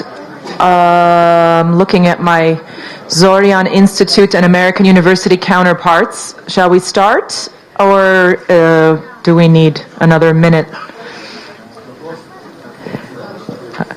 Okay. Welcome back. So the happy news is Barney Afako is on his way from the airport, so he will be joining us, and we're very much looking forward to hosting him in this conversation. So we're going to start. Our next speaker is Dr. Nadia Bernaz, who is an associate professor of law and governance at Wageningen University. I practiced that, by the way. Did you guys catch that? Her research focuses on business and human rights by investigating the accountability of corporations and business people related to their human rights impact through international, domestic, and transnational processes. Dr. Bernaz? Thank you very much. Thank you for having me here. I'm really delighted to be in Armenia. I had a tour this morning of the memorial, and it was very moving to be there. I also want to say that I'm a French citizen, and I talked to my mom this morning, and I said I was going to give this presentation, but I got the feeling that the highlight of her day was really Aznavour's funeral and not my talk. So thank you for being here. So my field of research is business and human rights, and the main question in this field is how to enhance the accountability of the business sector for their human rights impact. So that means looking at various things like human rights consequences of pollution, but also things like displacement of population for big projects like dams or building World Cup football stadiums, but also it means looking at complicity of the private sector in the commission of international crimes, and also the human rights impact of corruption and so-called white-collar crimes. So today I will discuss past and current examples of transitional justice processes that have tried to deal with corporate accountability. And I will highlight what I hope are opportunities but also challenges in this area. Let me start with a few general points. The first one is that While I will talk about accountability of corporations, what I'm really talking about is accountability of the private sector, and that means corporations, but that also means individual business people, usually businessmen, but let's just use business people to be inclusive in a transitional context. So this is not just about corporations, this is also about individuals. Secondly, another general point in this area is that corporations rarely have impacts on human rights without the involvement of the state. So when discussing accountability mechanisms for corporations, one recurrent issue is how to account for behavior that actually involves the state and the private sector. And sometimes it is difficult from a legal perspective to untangle those issues and to assign responsibility where it needs to be assigned. So that's just something to bear in mind. A related issue is that in many transitional justice scenarios, the public and the private sectors overlap considerably. Some business ventures involve state-owned companies. Prominent business people may also at some point hold public office, and especially in smaller countries, political and business elites are hard to distinguish and tend to operate sort of in the same circles. So something also to bear in mind. So my talk today is divided into two parts. The first part will look at past transitional justice efforts to hold corporations or business people to account for their participation to international crimes, but as well as corruption or economic crimes. And then the second part will be smaller but also more forward-looking, and I will look at current efforts internationally to enhance corporate accountability for their human rights impacts. And what I want to do is try to explain how those current efforts relate to transitional justice and what opportunities lie there in this relationship between corporate accountability and transitional justice. So it's usually said that transitional justice has four components: justice, truth, reparations, and institutional reform. And we've talked about all of that already. So let me start with the justice component. The justice component usually means prosecutions at the domestic or the international level. So a few points here of importance if you start talking about corporate accountability and the justice system. First of all, internationally, the International Criminal Court, despite efforts from some countries, including my own, France, during the negotiations of the statute, the International Criminal Court does not have jurisdiction over corporations. It only has jurisdiction over individuals. So those individuals, of course, in theory, can be business people. So in theory, there is space at the International Criminal Court for the prosecution of the crimes committed by the private sector, let's say. But as we know, the International Criminal Court only focuses on very specific atrocity crimes with very narrow definitions, and of course there are sets of conditions. So it is very limited. Secondly, to talk specifically about the justice component, in every transitional justice scenario, as was mentioned already, choices need to be made about who to prosecute. And sometimes to move on or to be pragmatic about it, only the head, only the leaders are prosecuted. And this is particularly important when looking at corporate accountability, because the private sector, and that was the crux of your question to Marika earlier, the private sector is often seen as a crucial partner to allow the country to move on. the skills, the money, the connections, the knowledge, the know-how, how to do business, how to make money, how to create development and opportunities. All of that, of course, is very important to either maintain an economy or rebuild an economy in transitional justice scenarios where there's really, the countries are completely destroyed. So in other words, what I'm trying to say here is that it is likely to be counterproductive to say, okay, let's just remove everyone.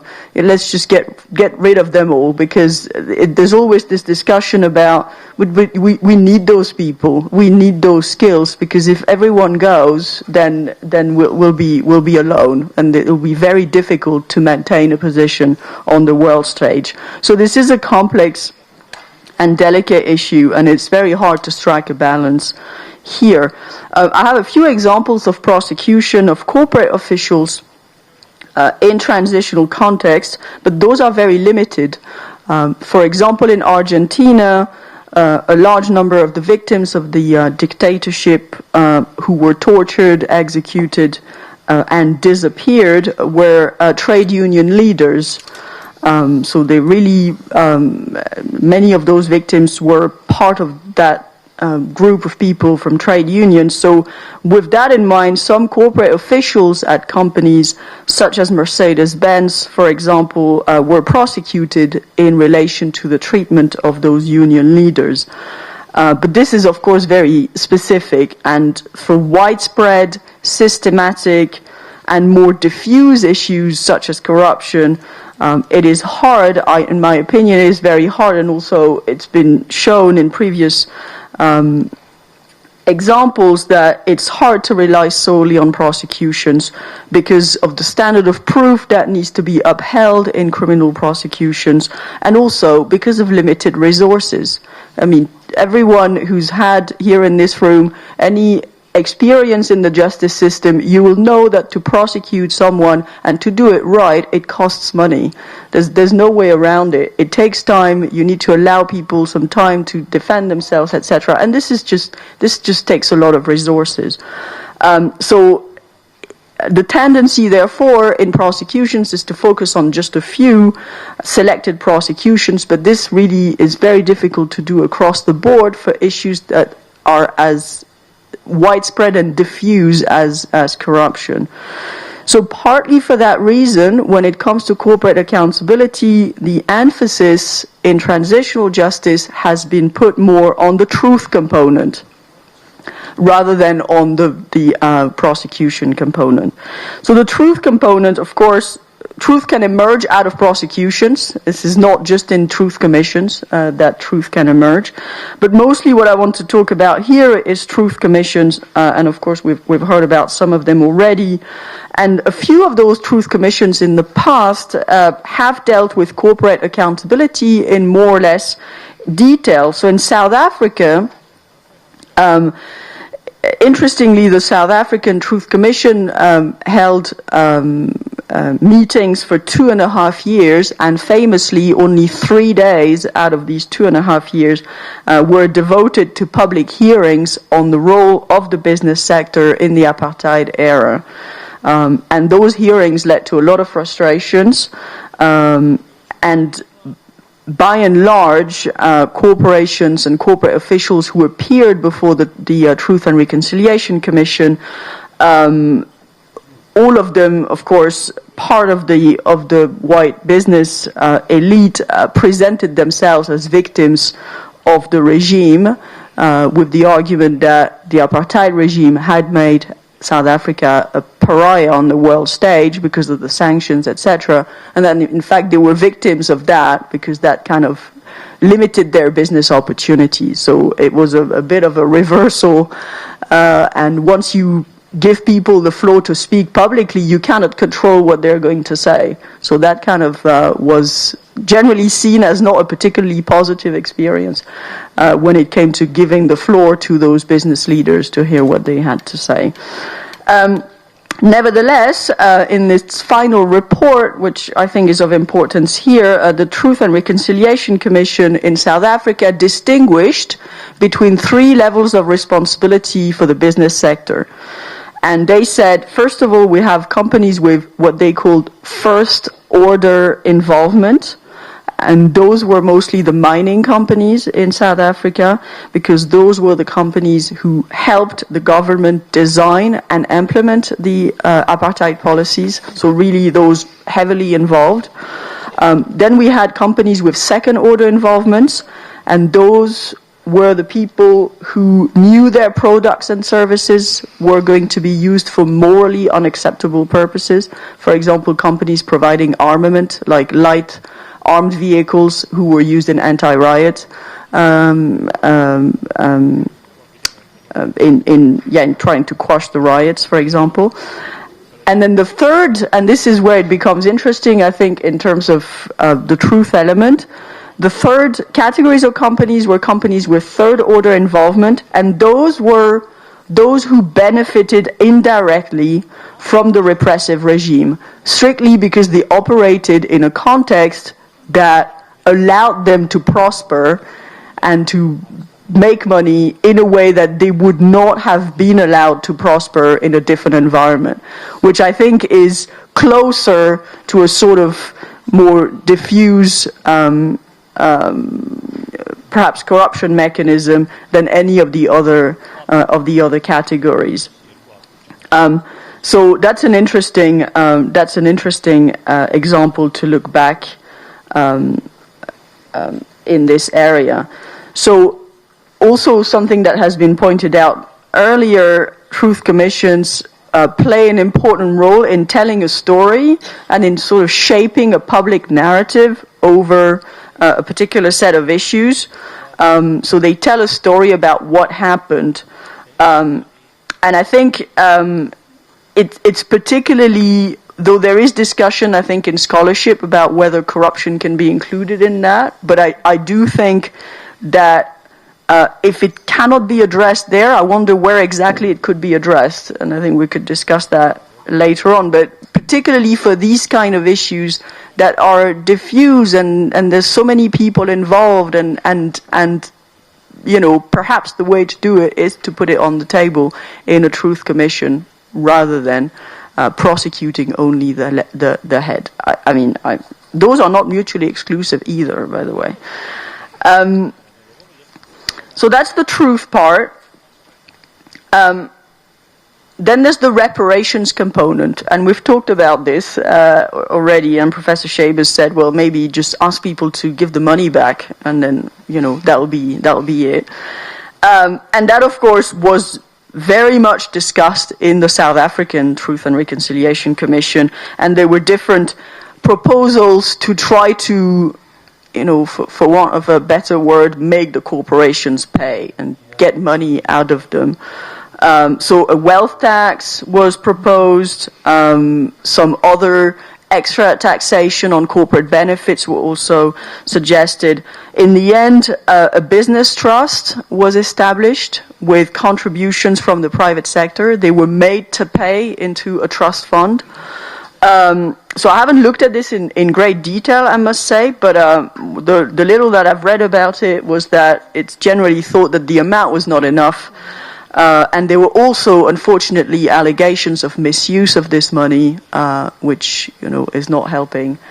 But I think there's perhaps a bit of a lesson here that as soon as money is involved in giving back some money, there's always the potential for mismanagement or for theft, as Professor Shabers mentioned. So some of the things that could be explored in that context is reparations in nature rather than reparation in money.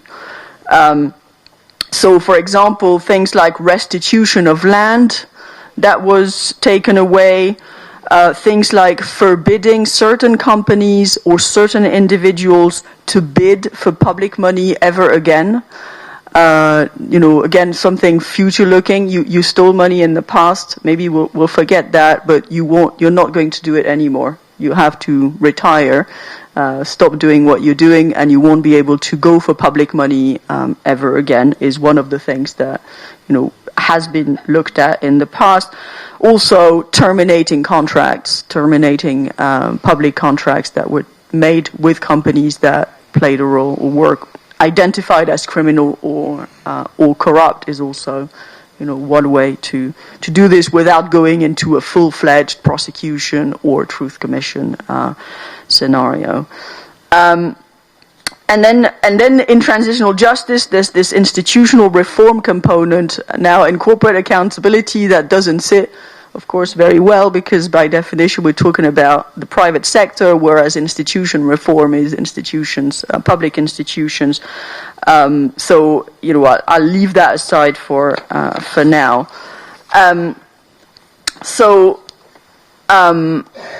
Now that I've looked at some examples of transitional mechanisms that have touched upon corporate accountability, I should mention, I didn't want to start with that, but I'll mention it here, that there are some debates over whether corporate accountability should even be included in transitional justice mechanisms. And some argue that transitional justice should only be for let's say, the big fish, so the political leaders, people who held positions of power in the state, and that corporations, we can just forget about it and let it go, because more often than not, these individuals were not leaders, but were more profiteering from a system that allowed them to thrive.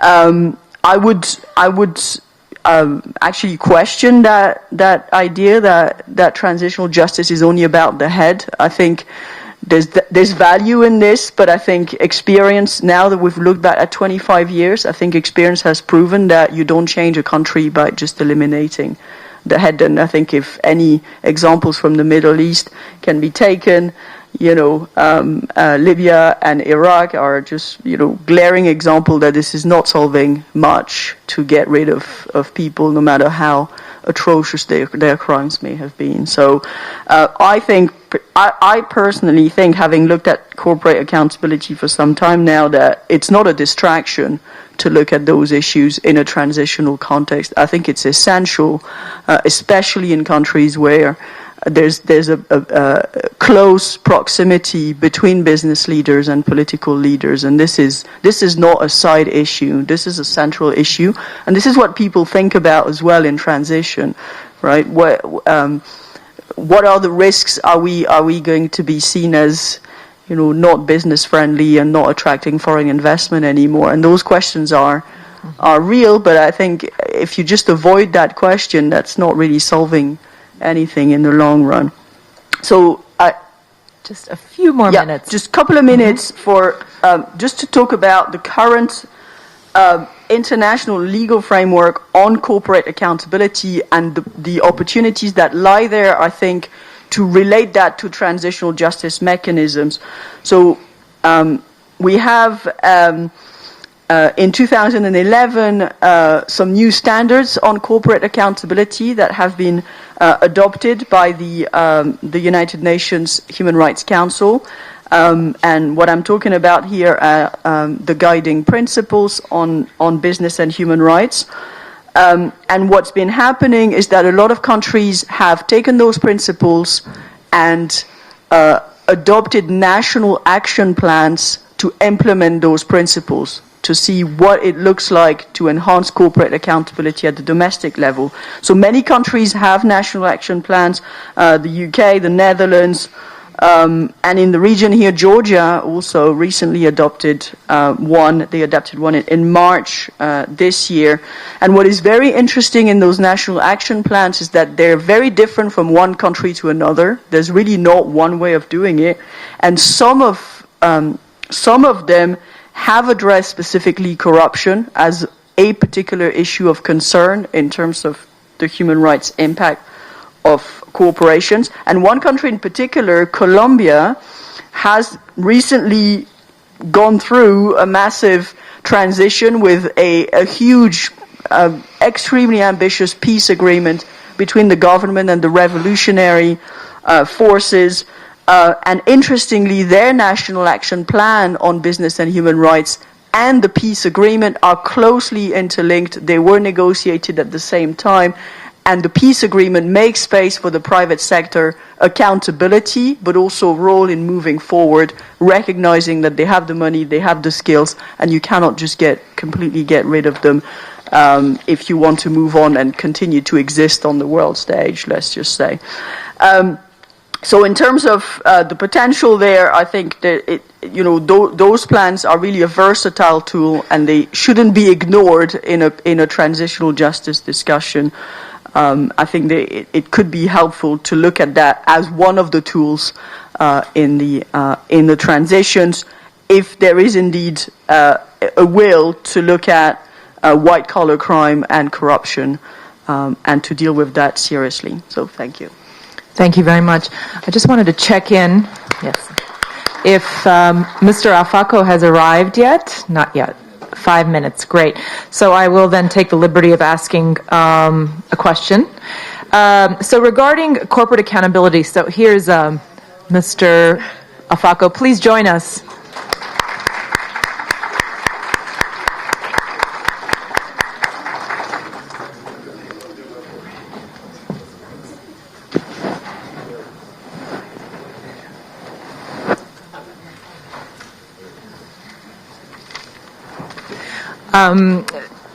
We're so glad you made it.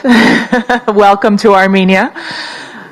So we are just wrapping up with Dr. Bernaz, and we were talking about corporate accountability. In Armenia, we're trying to shed the vestiges of an oligarchy, where the political interests and the business interests were one and the same. To what extent does that change or not change? Or can we reflect on that as something that may affect how we bring transitional justice to Armenia, with the idea that the conversations are, well, if we prosecute these people, the money will flow out of the country with them? Yeah, that's a great question. This is a question, it needs to be said, that arises in basically every single transitional country in transition that I've looked at, and although there is no one solution for all, this is something that invariably comes into the discussion, and there's no simple answer there, except to say that there are, and I think this is the value of international frameworks. They may not be binding, and not this guiding principles I referred to in my talk are not. This is not hard law. This is not a treaty. You don't have to do it, but it provides a framework to start a conversation over those issues. And I've seen it in national action plans that have been discussed, adopted, but also some of those plans are work in progress in Indonesia, for example, where it allows a space for discussing these issues and for relating these issues to a strong human rights framework that otherwise would be missing. Otherwise, you would have this discussion in the vacuum, saying, yes, but what are we going to do? And we need these people. And I think the international standards allow to start a conversation saying, well, look, we're not the only people, we're not the only country who's had to face those issues. They're common, and we can still have a conversation, and we can still be open for investment, while also saying, listen, this is about the rule of law at the end of the day, right? This is about having a stable environment. So let's not close that door in the name of, keeping the money flowing in, and yeah. Thank you. Okay, and so just in time, our next speaker is Mr. Barney Afako Esquire, a lawyer who is a lawyer with experience in conflict mediation and is a part-time tribunal judge in the United Kingdom. Between 2006 and 2008, he was the chief legal advisor to the South Sudanese mediation in the Juba peace talks between the government of Uganda and the Lord Resistance Army. Mr. Afako, the floor is yours. Thank you. I take it that this microphone is on. I can hear that now. I wanted to talk about some of the experiences coming out of East Africa, which is as far away as you can imagine. but I thought that some of the ways in which the different countries there, which have been going through a lot of changes, navigated their transitions, might be helpful to this discussion today. In the course of my early work on conflict resolution, when you come to negotiations or when you come to engaging communities, countries about their future, you're often confronted with or urged to adopt or promote a whole number of mechanisms in the name of transitional justice. And I remember in two such cases, in the case of in Darfur in Sudan, on which I worked, and the case that was referred to in the negotiations with the Lord's Resistance Army, we were urged to adopt this thing that was new then called transitional justice. And the more we started to talk about it, the more we realized that very few people really understood what this meant. And in the end, what we did was not to use the term, but to begin to ask the question, what kind of change, what kind of transformation do we want to see as an outcome of this process? Now, some change is brought through negotiation, but there are other contexts that I will refer to, which are driven by one political entity, still transformative, but is not a result of negotiation. And in those contexts, sometimes the way they frame the change, the way they frame the political aspirations, doesn't borrow directly from transitional justice. And I've always reflected and thought that perhaps we need to have a clear idea about the transition in order to get an idea, a better handle of what the content and the priorities of transitional justice should be. Now, transitions are not, as you can understand, are not events. They're processes. And at their best, they are transformative. They seek often to correct what has gone wrong politically, economically, in governance, socially, so that the society at the end of that transition is changed, looks better than it is. So they're driven by goals and a vision. And in the process of championing these types of transitions, it's obviously important to have values. Some of the values are to be found out there in international standards, international texts, but all of these have to be internalized and adapted to each context. So context always shapes the transition. So the history of the country in question, its political architecture, social conditions, all of these will determine what the priorities of a transition are. And when we come to the transitional justice element, which we often approach from looking at the mechanisms and tools that have been used, when we come to look at the wide array of choices, we can then be guided by our own understanding of what the transition, the transformation, the transition can attain will be. And the countries of of East Africa, they all share certain features of the continent of Africa, which is relatively young politically. Most of the countries are about 50 or so years old, almost all of them coming out of colonialism, new states which bring together various entities and languages and ethnic groups. And so the challenge has always been both state building and nation building.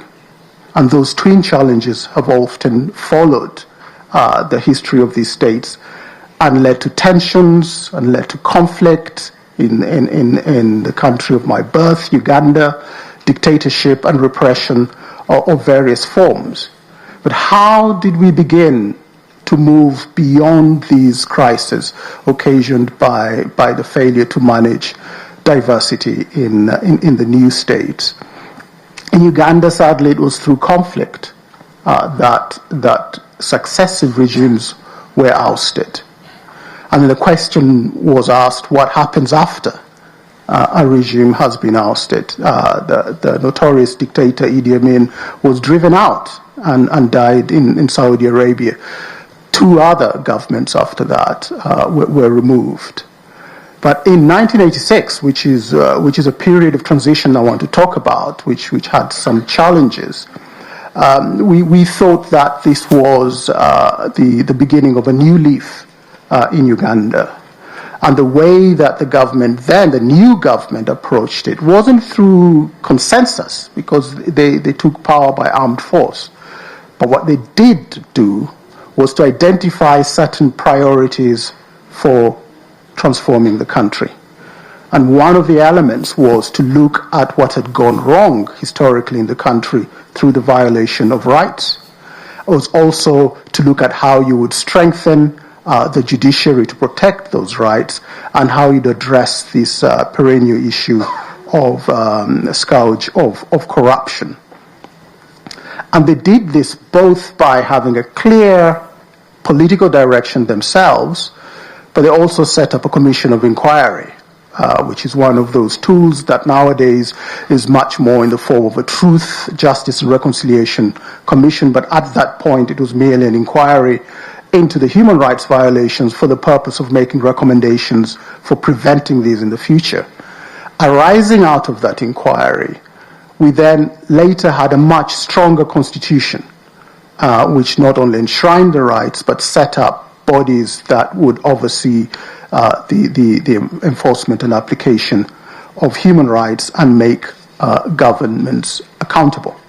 I mean, the other element was anti-corruption, which for the first time we then had an ombudsperson, a directorate of governance, which would then enforce a code, a leadership code, by which all those who held office had to declare their assets every year, so you'd know where the wealth is coming from.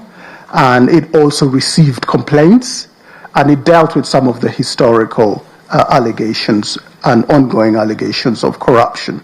So in the end, the solution was not just political leadership, but also institutional. And you had to make choices as to which institutions you start with. Now, the story of Uganda and the other story is that of Kenya, which also, coming out of a similar colonial background, faced a government which for a very long time was corrupt and predatory. And even when they moved from one-party government to multi-party politics, that politics was characterized by violence. And the reason for the violence is that politics is a zero-sum game. Those who win take everything. If you lose, even if you're just 49.9%, you lose it all. And therefore the stakes at every election become very high. And it manifests in violence. And it was the trigger of the 2007 elections and the scale of the violence which gave, I suppose, Kenya an opportunity to address some of the structural issues in the society. Now, quite apart from dealing with the violence in the elections, they then took the opportunity to form a broad-based power-sharing government, and they agreed, like Uganda had done eventually, to a new constitution. And it's in the constitution that they dealt with some of the key structural problems that Kenya faced. Lack of independence of the judiciary. So they anchored clauses about appointments of judges, so the president couldn't appoint judges anymore, on the recommendation of his friends or his own instinct, but they had to be interviewed, and it's a public process, and their tenure was protected. A new Supreme Court was established that would oversee disputes, including election disputes. Independent electoral body was established, and systems were introduced that would try to proof the electoral process from manipulation. And so it is a combination of politics and institution building. But even after adopting all of those mechanisms, they had a Truth Commission which went into great detail with the analysis of what was wrong with Kenya. But even after all of that, it was not easy to switch off the structural problems. Corruption didn't die. Even last year, they had contestation with elections. But the difference this time, and the importance of the institutions, was that the Supreme Court could step in, and in fact, it annulled an election, which is a matter of great shock. But if they didn't have the institutional frameworks, if they didn't have the judges in place, it would have been very difficult to overcome what might have been a crisis. And they continue, as in Uganda, to tweak these institutions because the work of transition is never over. You have to revisit it. There are sometimes unintended consequences of the right things that you do that surprise you further down the line. And there are always those for whom transformative transitions are a threat. And therefore, they will act to make sure that its impact is slowed down or sometimes reversed. But that is the stuff of politics. So transitions don't work themselves out automatically. They need to be accompanied by clear-headed political leadership that has a sense of priorities. The other point that I will make, and I'm conscious that I'm the one who arrived late, so I'll start to conclude, is the whole idea of consensus and taking the population with you. Now, the transitions in East Africa that have been most robust are those that have had a high level of engagement and involvement of the population, either in the constitution-making process or in adopting the other laws and policies which come to reflect the mechanism that has finally been adopted. So there is almost an imperative, if you like, in the transition process to make sure that those processes, mechanisms that we adopt have the buy-in and continue to have the buy-in of the population. Because transitions can also lose their way. I mean, in Uganda and some of the other neighboring countries, the sense is that transition that started off well, with good institutions, with clear leaderships and priorities, lost its way because people stayed on in power and lost sight of what they were there to do. So, for example, the anti-corruption body that I was talking about, nowadays its orders are being ignored because we've allowed things to slip. So there has to be an element of vigilance. There has to be a strong element of prioritization. You can overstretch yourself by doing everything at once in a transition, because often the resources are finite, the political resources are finite, material resources, technical resources might not be able to deliver everything at once. So those are some of the lessons coming out of East African transitions. I haven't talked at length about justice. I'm sure my colleagues covered that. But I wanted to emphasize the importance of leadership, of a vision of transition, which then frames the content and priorities of transitional justice and makes the choice easier. The choices are never easy. Makes them that little bit easier if we're clear about the society we want to see further down the line. I think I'm going to stop here. Thank you so much. Well, I have an iPad full of questions here. I understand that we are supposed to end at 4, but perhaps we can extend, yeah? And we'll try to get through as many of these questions as we can. Some questions, I believe, have already been answered, so I'm going to do my best to choose questions that, I'm looking at our media partner there, Maria. Yep, so I'm going to do my best to choose questions that haven't been answered. The new ones are new. Okay. Duplicates are not there. Got it. Okay. So, so how about we do it this way? I'll ask the question, and then maybe perhaps one person answers it, and we go to the next one, just to try to get through as many as we can, if that works. Okay. So the first question is about prosecution. is prosecution as a transitional justice tool somehow different from ordinary investigation and prosecution? And if yes, please briefly highlight the main differences. Yes. I will answer this because I used to be criminal justice director at ICTJ, but I think the short answer is yes, it is a bit different. And it's back to this issue that we mentioned about scale, because there could be too many violations to prosecute everyone. And so what you see in many transitional justice contexts is that you have to formulate a prosecutorial strategy from the beginning. And you have to, in a sense, investigate structures and organizations rather than individuals. And then in the end, you have to decide where to put the priority. And that is part of your strategy. You have to decide how many and who, who, in a sense, symbolizes the responsibility for the violation that you would like to address. But as a result, it means, in practice, usually far fewer people are prosecuted than you would think under ordinary law. But this is back also to the question of resources that Nadia raised.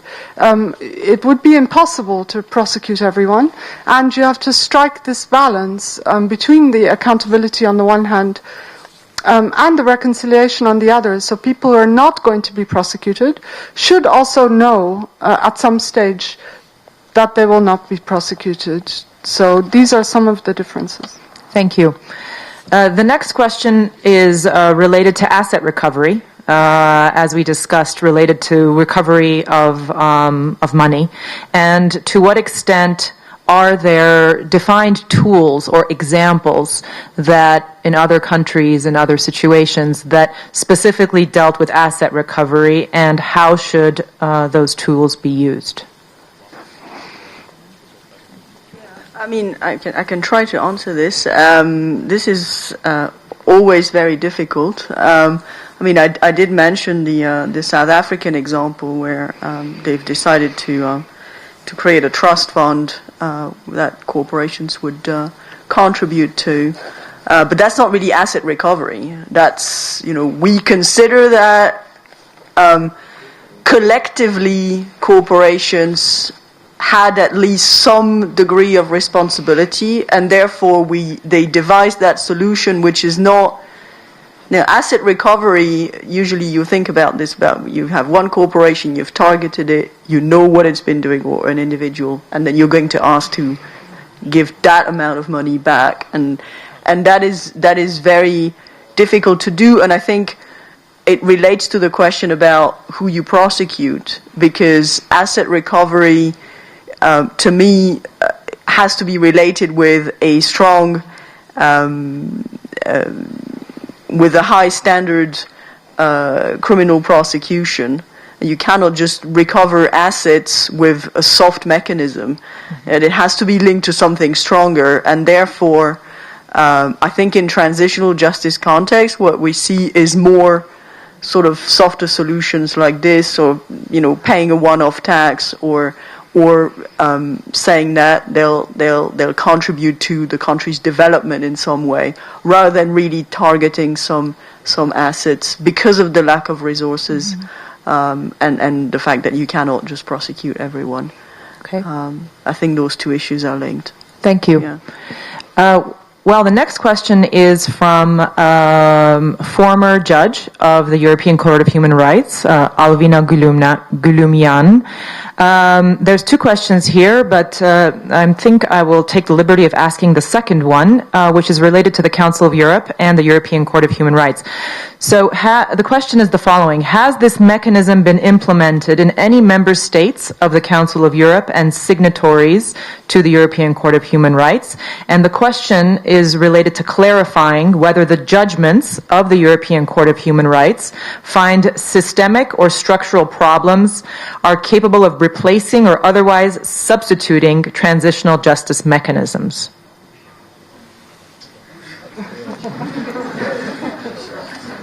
This is like a PhD defense, really. This is a tough question. I was thinking about this before the session today, if there were examples, and I don't know if the other panelists can come up with them.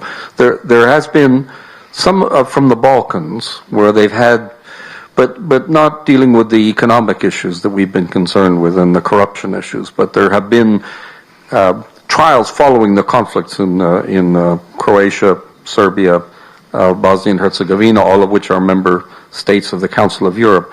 And those issues have come before the European Court of Human Rights, including a very famous situation where there was a political solution reached in the Dayton Agreement at the end of the conflict in Bosnia and Herzegovina in 1995 that provided for ethnic representation and it excluded some ethnic groups because it was a compromise. It was a negotiated compromise between the Croats and the Serbs and the Bosniaks, the Muslims in Bosnia and Herzegovina. And a Jew and a Roma contested it and said, "You've left us out. We can't be president. We can't run for office." And the court ruled that that was contrary to the European Convention. There's a famous dissenting judgment in there where the judge, the lone judge who dissented says, "I can't go along with this. I can't go along with a court that, in the name of human rights, may harvest a massacre as a result." And it was this, this challenging problem of trying to apply fundamental human rights to a situation where political compromises have been made. I don't think they've entirely fixed the situation in Bosnia and Herzegovina, but this is, I think in my earlier remarks I said you won't maybe score 100% at the European Court of Human Rights on these measures. The idea would be to have as much of them survive. I think that it's a very important feature of transitional justice here and in other countries, but here because you have the mechanisms, and in particular, and this reassures people on all sides that there is that oversight, but it may cause problems. And it's a fact. It's a feature also of transitional justice. We haven't discussed this issue of amnesties, which has also come up in some of the Croatian cases. So if it's on the list, I'll just say a word about it. I mean, Marika Weirda referred to this, saying that there's no problem with the corruption issues. You could give an amnesty for that because it doesn't encounter an obstacle with international law. There is I'll call it a theory because I've never entirely agreed with it, that international law doesn't allow for amnesties for international crimes, which are not really what we're dealing with here, but genocide, crimes against humanity, and war crimes. I'm not in real agreement with that. I think that everything is context specific and compromise is possible on everything. I think it's a dangerous idea to start getting into the idea that there are some legal red lines that you can't cross. That just is that there are dangers with that. And so I'm nervous sometimes. I was involved in a case at the European Court of Human Rights dealing with Croatia and with the amnesty there, and we were concerned that the judges would say, you can't do that. There are some things you can't do. They may do that. It's just something you'll have to live with. And okay. I'm not encouraging anyone to violate the European Convention on Human Rights. I'm saying, aim for a good score on compliance with the European Convention. Yeah. This in much more detail, and they're in the Inter-American Court. They're the ones who've set a lot of the standards much more extensively than the European Court, to be honest. But if the Inter-American Court of Human Rights, which was very, very uncompromising on this, has now blinked. On amnesties, yeah. On amnesty. They've said, listen, really the issue is, what are you getting in return? When they gave General Pinochet an amnesty, it was like a gold watch retirement present. And now the issue is, if you get something significant in return for backing off on proper criminal justice, then we'll weigh up the cost and the benefit. And I think that's obvious with the corruption situation. If you can get some of the money back, It's not a bad deal to make a compromise. So this is the perfect segue into the next question that's related to amnesty, but also deal making. Taking into consideration the different models of transitional justice, do you think we need to come up with a new model here where we combine amnesty to some, making deals with others, and even appointing past officials in new responsible positions, and most of all, laying rest the idea of vengeance? And will we need to import unbiased individual lawmakers from abroad to implement this? How's that for a PhD thesis? Oh, very. There's about 3 questions in there. I'll take some of the elements to... Coming from the experience in Eastern Africa, and Uganda in particular, the people that we excluded always created a problem further down the line. And therefore we started to learn that we would look very carefully, certainly, at who's been in office and who's now out, and those who could be of use to the transition would be rehabilitated. So it's a political decision.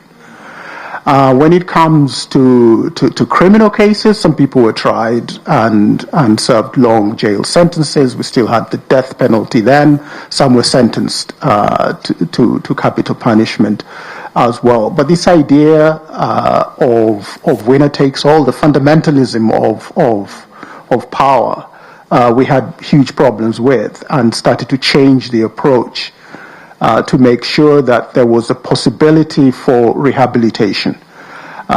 Because one of the features in East Africa, just to use that analogy, is that every political leader comes with a constituency.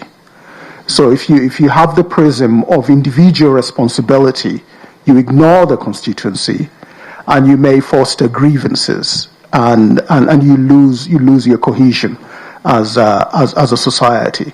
But that is a very, very context-specific and nuanced judgment to make, that you can't borrow examples from elsewhere. You have to make that judgment yourselves, and you have to open the channels of communication across the political divides, even as you make those choices, and then be guided by the best interests of the nation going forward.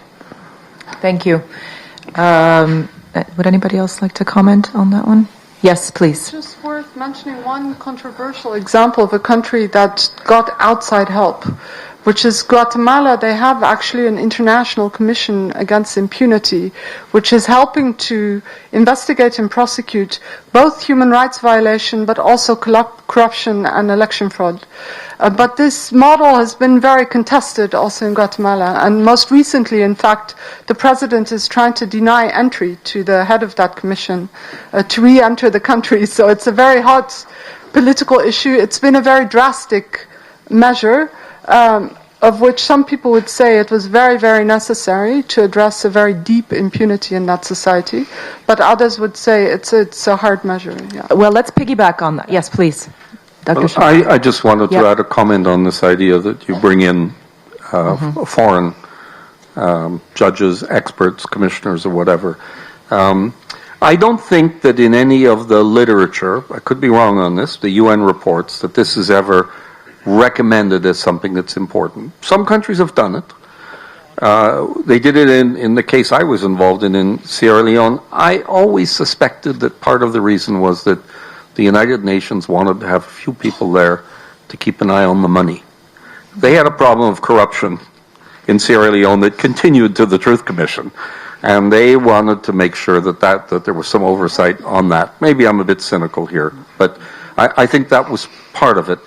I wouldn't exaggerate the importance of that. I don't think that that's a need here, unless people in Armenia feel desperately that this is something that would give such an added layer of credibility.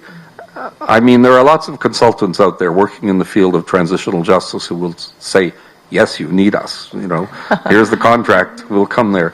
But personally, I don't think it's there may be places where it's useful, but they would be exceptions and special circumstances, and you would really need to do it. South Africa didn't need that. They had some consultants come, And that, certainly there's a lot of knowledge. This idea, do you follow other examples or do you have an Armenian path? Well, yes, that's the answer. You do both. You develop your own creative approach, but you draw on a lot of experience now, expertise that's out there.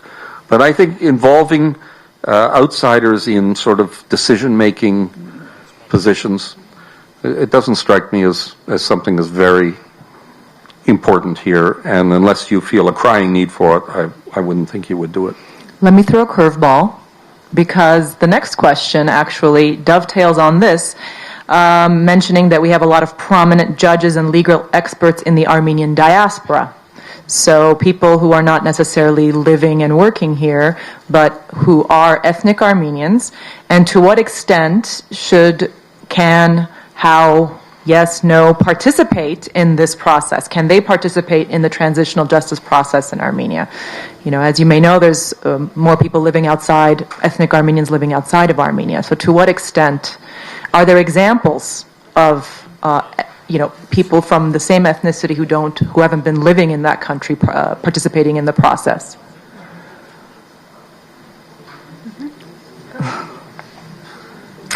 Well, Greg, in his opening remarks, referred to a member of the diaspora who left because he felt he couldn't live in dignity, and he wanted dignity. And I think maybe there's a very special commitment in parts of the diaspora of people who would like to come back here. And I think they would welcome the opportunity. I think if the doors were open to that, not to come as foreigners, but as Armenians, and they would have to come here and live and work here, and that would be a desirable thing. It would be a very nice message to send, that the place is, you can come back now and have your dignity back, and we would welcome you. Any countries where this has been done? Ireland engaging their diaspora, Israel, specifically on transitional, anything that we could look at? I think that'd be a very interesting case study for us. No? I can't think of anything. So we'll have to invent it? Yeah. I think ICTJ has a paper on this. You could look at it. I think there was a paper written on this subject. Okay. Yeah. All right, so if there's no other comments, I'd like to move along to Haik Hovanesyan's question related to the Romanian model. What do you think on applying the Romanian model, namely National Anti-Corruption Directorate, as it's been inspired by similar institutions in Spain, Norway, and Belgium? Could this serve transitional justice purposes more effectively?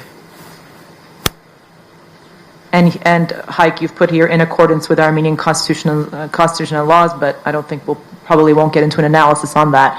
So would anybody like to comment on the Romanian models, and namely a National Anti-Corruption Directorate, and if not the Romanian model, then any sort of anti-corruption directorate that had a role in transitional justice? I mean, there've been several anti-corruption institutions. The examples I gave in Uganda and Kenya are one of them. The national bodies, the weaknesses often is that they are over-centralized. So they would be here in Yerevan, but not out there. Whereas often these networks are not just in the capital, but are also devolved and decentralized in the country. I think it's a very good idea.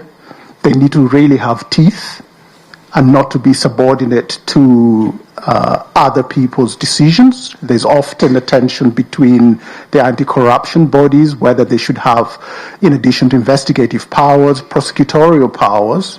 In Uganda, we found that prosecutorial powers were very important. So they don't investigate and hand it over to somebody else to mismanage. They can see through the case right up to court, and they have rights of audience to complete the job, if you like. So I would go for something that really has teeth, that is not just a naming and shaming, but can frame criminal charges. And that is also insulated and heavily independent, can't be interfered with in the same way we would protect judges. That's the model that we've adopted in Uganda. That's the model also in Kenya, less so. I think also there's quite some experience here in the region. I'm thinking of Ukraine and Georgia recently, Georgia in specific, with various constellations of models of anti-corruption. It's true, as we said before, the fields of transitional justice and the field of anti-corruption have developed kind of separately. So they didn't intersect all that much, but as we said, I think many of us would take the view that anti-corruption can be part of a transitional justice package also. There is no conceptual incompatibility. And in some places, it's very important to look at them together. Excellent. And now here's one I think maybe is not a PhD one, an easy one. Where did transitional justice not work and why?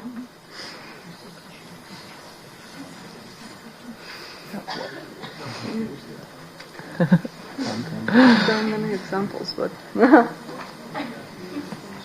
there's a lot of examples? there are Okay. examples, yeah. Maybe two? Can we have something that is most perhaps applicable to our current situation?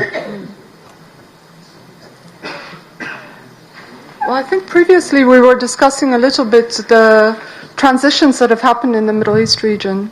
And the reasons, there are many reasons why they've been less successful in Egypt and in Tunisia, but also Yemen, Syria. Obviously, there have been Libya, many negative lessons of processes that were tried, but then morphed into revenge situations or in reversals of democratic processes. So, yeah, unfortunately, there are, I think, examples. Again, complex to analyze. And there's also the entire question of, are there examples of countries which chose not to have transitional justice? And are they necessarily less peaceful? And the two examples that are always mentioned there are Spain and Mozambique. And again, it's very complex to analyze with Spain, I think, whether their general amnesty and or absence of a transitional justice process has led to political problems today. It's complex to analyze. I should mention I'm speaking in my individual capacity and not as a Netherlands representative because this is a tricky diplomatic subject matter. Thank you. Yeah. Shall we take two more questions? Yes, does that work? 5 more minutes. Okay. Well, I'd like to take this one related to nationwide consultations and discussions around the use of different transitional justice mechanisms are essential. Are there practical examples of how this was organized? In other words, bringing in the public into this conversation, and any emphasis on keeping the consultations in line with principles of inclusion and participation. I know, I think Mr. Afako talked about this a little bit in his talk. Would you like to take it, or? Yes. Okay. Let me just give one illustration in which I was involved. When we were drafting and we completed one agreement in the Juba talks that you mentioned, we completed the first part of the transitional justice text, which said there will be a special court for the most serious crimes, there will be a truth commission, there will be reparations, the usual mechanisms. But in there, we required the two delegations, before the talks were over, to go back to Uganda, to the communities, and discuss this agreement.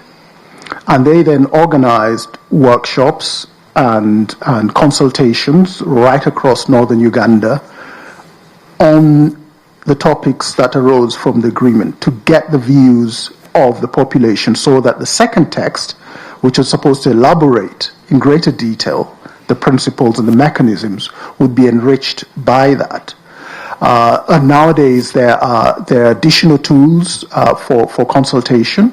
Sometimes consultations take place through national dialogue processes where transitional justice is part of the agenda, and then now really sophisticated methodologies for making sure that views are collated, that minority views are not lost, that women participate, and so forth. So there's a lot of support and literature and methodology on that.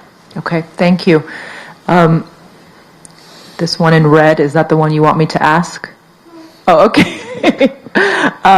Because, I'll ask this one, but I also actually wanted to ask one other one here. But let's go with this one. Are there cases where non-judicial mechanisms are utilized, i.e. truth and reconciliation commissions, and not judicial mechanisms, investigation and criminal prosecution? I didn't actually quite understand the question. If you did, we can have, yes, please. So, I suppose the question is there examples of places where only the Truth Commission yes, I think that's right. has been tried? So maybe I can say a word about South Africa here, because so they had, as also Professor Shebis explained, they decided to deal with the past through a Truth and Reconciliation Commission, and they decided that was going to involve amnesties, basically across the board. And it's interesting, that was the initial idea, and I think that feeds into the conversation about how this is a process that can evolve, because initially they said just that, and then in particular on the business sector, there was a lot of frustration about how basically they were let off the hook, that that the Truth Commission works if people play by the rules, which were, you come here, you talk to us, you are telling the truth, and in exchange you get an amnesty. But if the business sector actually didn't really engage with that process, they gave sort of half-baked, depositions which were not really leading to anything, and certainly not admitting to any kind of responsibility. Then the mood changed about this, and what initially the South African government said, no, we will not go for prosecutions.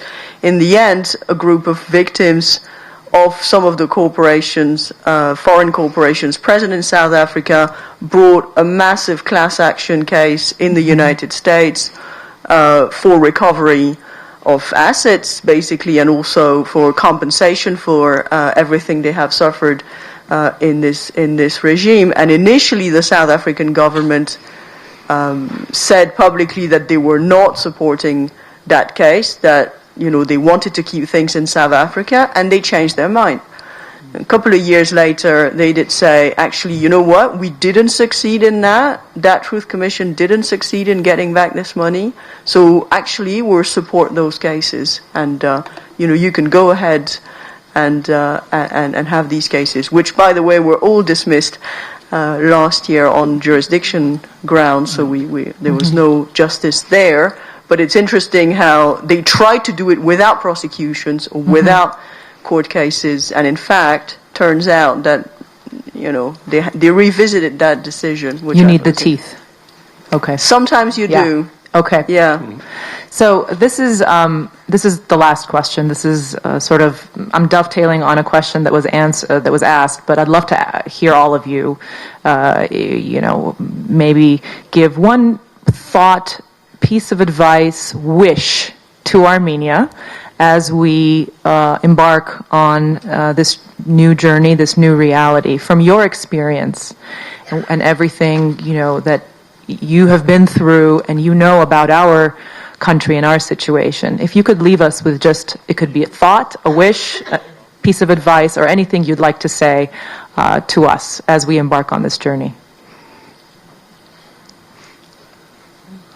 I would say, shall I start? I'll say trust your instincts, interrogate the experts, be as skeptical as possible about the advice you receive, and always go back and check with yourselves and each other that you're on the right track. Thank you. Yes, anybody would like to? Yeah, I can say something. I would say don't forget the corporations in that discussion, and also try to not frame the debate as moving forward versus getting accountability for past white-collar crimes or economic crimes, for example. I think there is a space for doing both, and that space, and there is international standards that can be used and referred back to in that space, and that you're not alone in doing that. And I think this international check is very important. Thank you. Yeah, from my part, I think it would be to really take your time to make these choices, and as Barney said, also to reach across the political divides, to strike this balance between accountability and reconciliation, and to innovate, make your own way. A big part of this discussion today and about the whole context is the terrible corruption of the previous regime. Corruption's a very pervasive phenomenon, and it trickles down. So you have large-scale corruption, which has to be addressed, but it seeps down into everyday attitudes and culture, and these need to be changed. And it has to be that when people are having dinner, they don't boast about how they evaded paying taxes or they smuggled something into the country, so that it's embarrassing, it's shameful for people to do that. And if they do it, they keep it a secret. They don't boast about it because it's antisocial. And to have that idea become part of the culture is a very important thing, and those are lessons that can be taught through this process of transitional justice.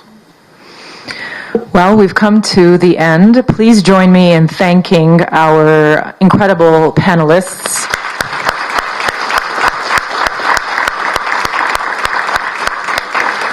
Thanks again to the Zoryan Institute, to the American University of Armenia for hosting this incredible discussion, EVN Report for the media presence and organization. So I think we have a little bit of time to chat over coffee, hopefully. Thank you so much.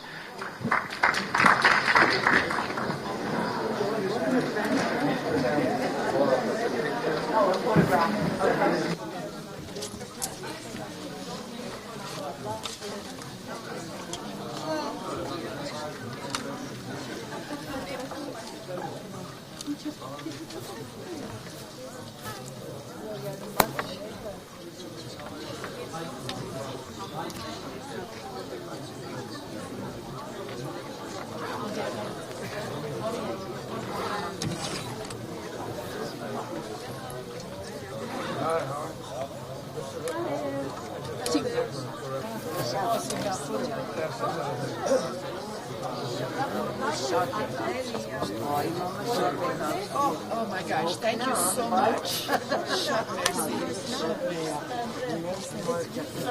More than worth it.